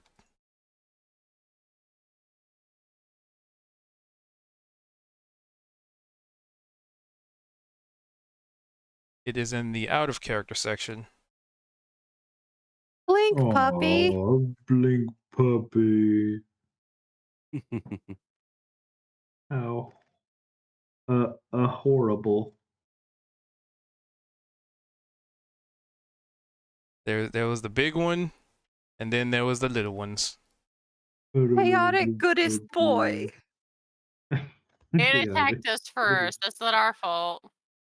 Good boy. You're a good boy. But Well- you can kind of see the inspiration, right? There was the little ones, and then there was the like big one in the back that kind of seems like has that menacing intelligence to it. Mm-hmm. Very cool. Well, we ended 15 minutes until the premiere of The Mandalorian season 3. Hey, there you go. Just keep on going. I look Okay, well, I'm forward not to sleeping anytime soon. not having the ability to watch it anyway. Womp womp. L. I'm That's already okay. there. I canceled Disney Plus long. Very fair. I'll watch it with my caregiving client. Hey, good work, everybody. That was crazy. I Yeah. knew that Chow was going to die today. I knew it. I'm like, yep. I was he's more worried leaving- about leaving Zed, town with half hit points. but then it's like Yeah, Zed's but like, Zed I'm gonna be a leaving rogue. with all the wolves. Wow. Because they were totally like you saw their formation. You probably got a pretty good idea what they were about to do. Mm-hmm. The jank flank on Zed becoming a medieval torture death execution method. Hey, kudos to you going along with it, like going along with the hypnosis and just walking off with a bunch of wolves into the dark and leaving the rest of us behind without a word or a shout or anything. That was like, great. man. RP. I appreciate that. I was sitting there and I was thinking, well, we're gonna get eaten. But let's hope that I mean, I thought it was. and I'm sorry. and Go on. I avoided most of the attacks, honestly. I I pretty much led Cha and Niavara into the brink of death. That was not what I was expecting. We're Chow was already fine there. in the end. It worked out. We have so many I'm so stories. glad you have Lay on Hands. That is so good to know. Oh, goodness. And an entire well, now she also knows that there's an entire like class feature section, Now I know. and knowing is half the battle. G.I. Joe. Who wants a body massage? The other half of the battle is not Anybody getting want a knocked to body zero. massage? Body Body massage. massage. Body massage. But What did yeah, you say to us? Body massage. I was getting a little. G.I. I was Joe. getting a little worried there for a second, but I was like, okay, you guys dealt with the ads. You got the blink puppies down. I mean, they were wolves, but you know, the idea was the same. They were blink puppies. And Zed was just like, nope, I'm just not gonna be in this melee. Thank you. Have a nice day. I'm a rouge. I'm a rouge. Mhm. No touchy. Yeah, I went full on Mulan Rogue. Moulin Rouge.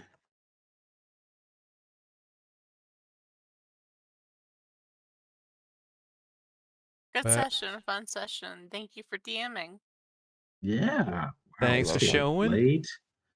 Good job. I'm so happy everybody's willing to just go crazy for hours. If you are willing. I at this Or point if of you're just having doing I had to get like a double torture, 2 shots of espresso. And the Mandalorian. On top Is it of like a 2 Red or Bull. 3 o'clock where you are right now? It's about to be 1 in the morning, yeah. Oh, goodness. Yeah, we're going on 2 here. For All my right. coffee. But Well, I'm gonna wrap up the stream don't sleep there, anyway. So so Oh, it'll make it Okay. easier to how you edit gonna it for recover your hit YouTube's. points? But I hope you guys had fun. very I hope slowly. you guys enjoyed watching. For you Spare YouTubers, the dying. I hope you enjoy our slight banter at the end. I always like to All have a right, little bit of banter. everybody. I'll see you next week. Yeah. See you guys Yep. on Tuesday. Yep, we should have Night, night. Kozik back next week, and I double check on Ari. I think he might be out of town next week. But either way, I plan to keep it going. So Yep. Awesome. Cool. I'll be here. Thanks, everybody. That was awesome.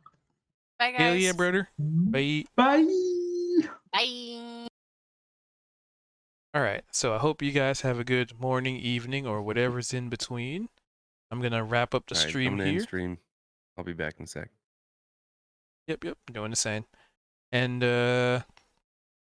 yeah, I'll catch you guys. What is today? It's Tuesday. Tomorrow we got Project Zomboid tomorrow, apparently.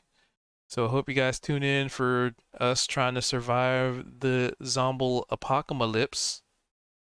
And yeah, I hope to catch y'alls on the flip side. Have yourselves a good one. Later. Woo woo.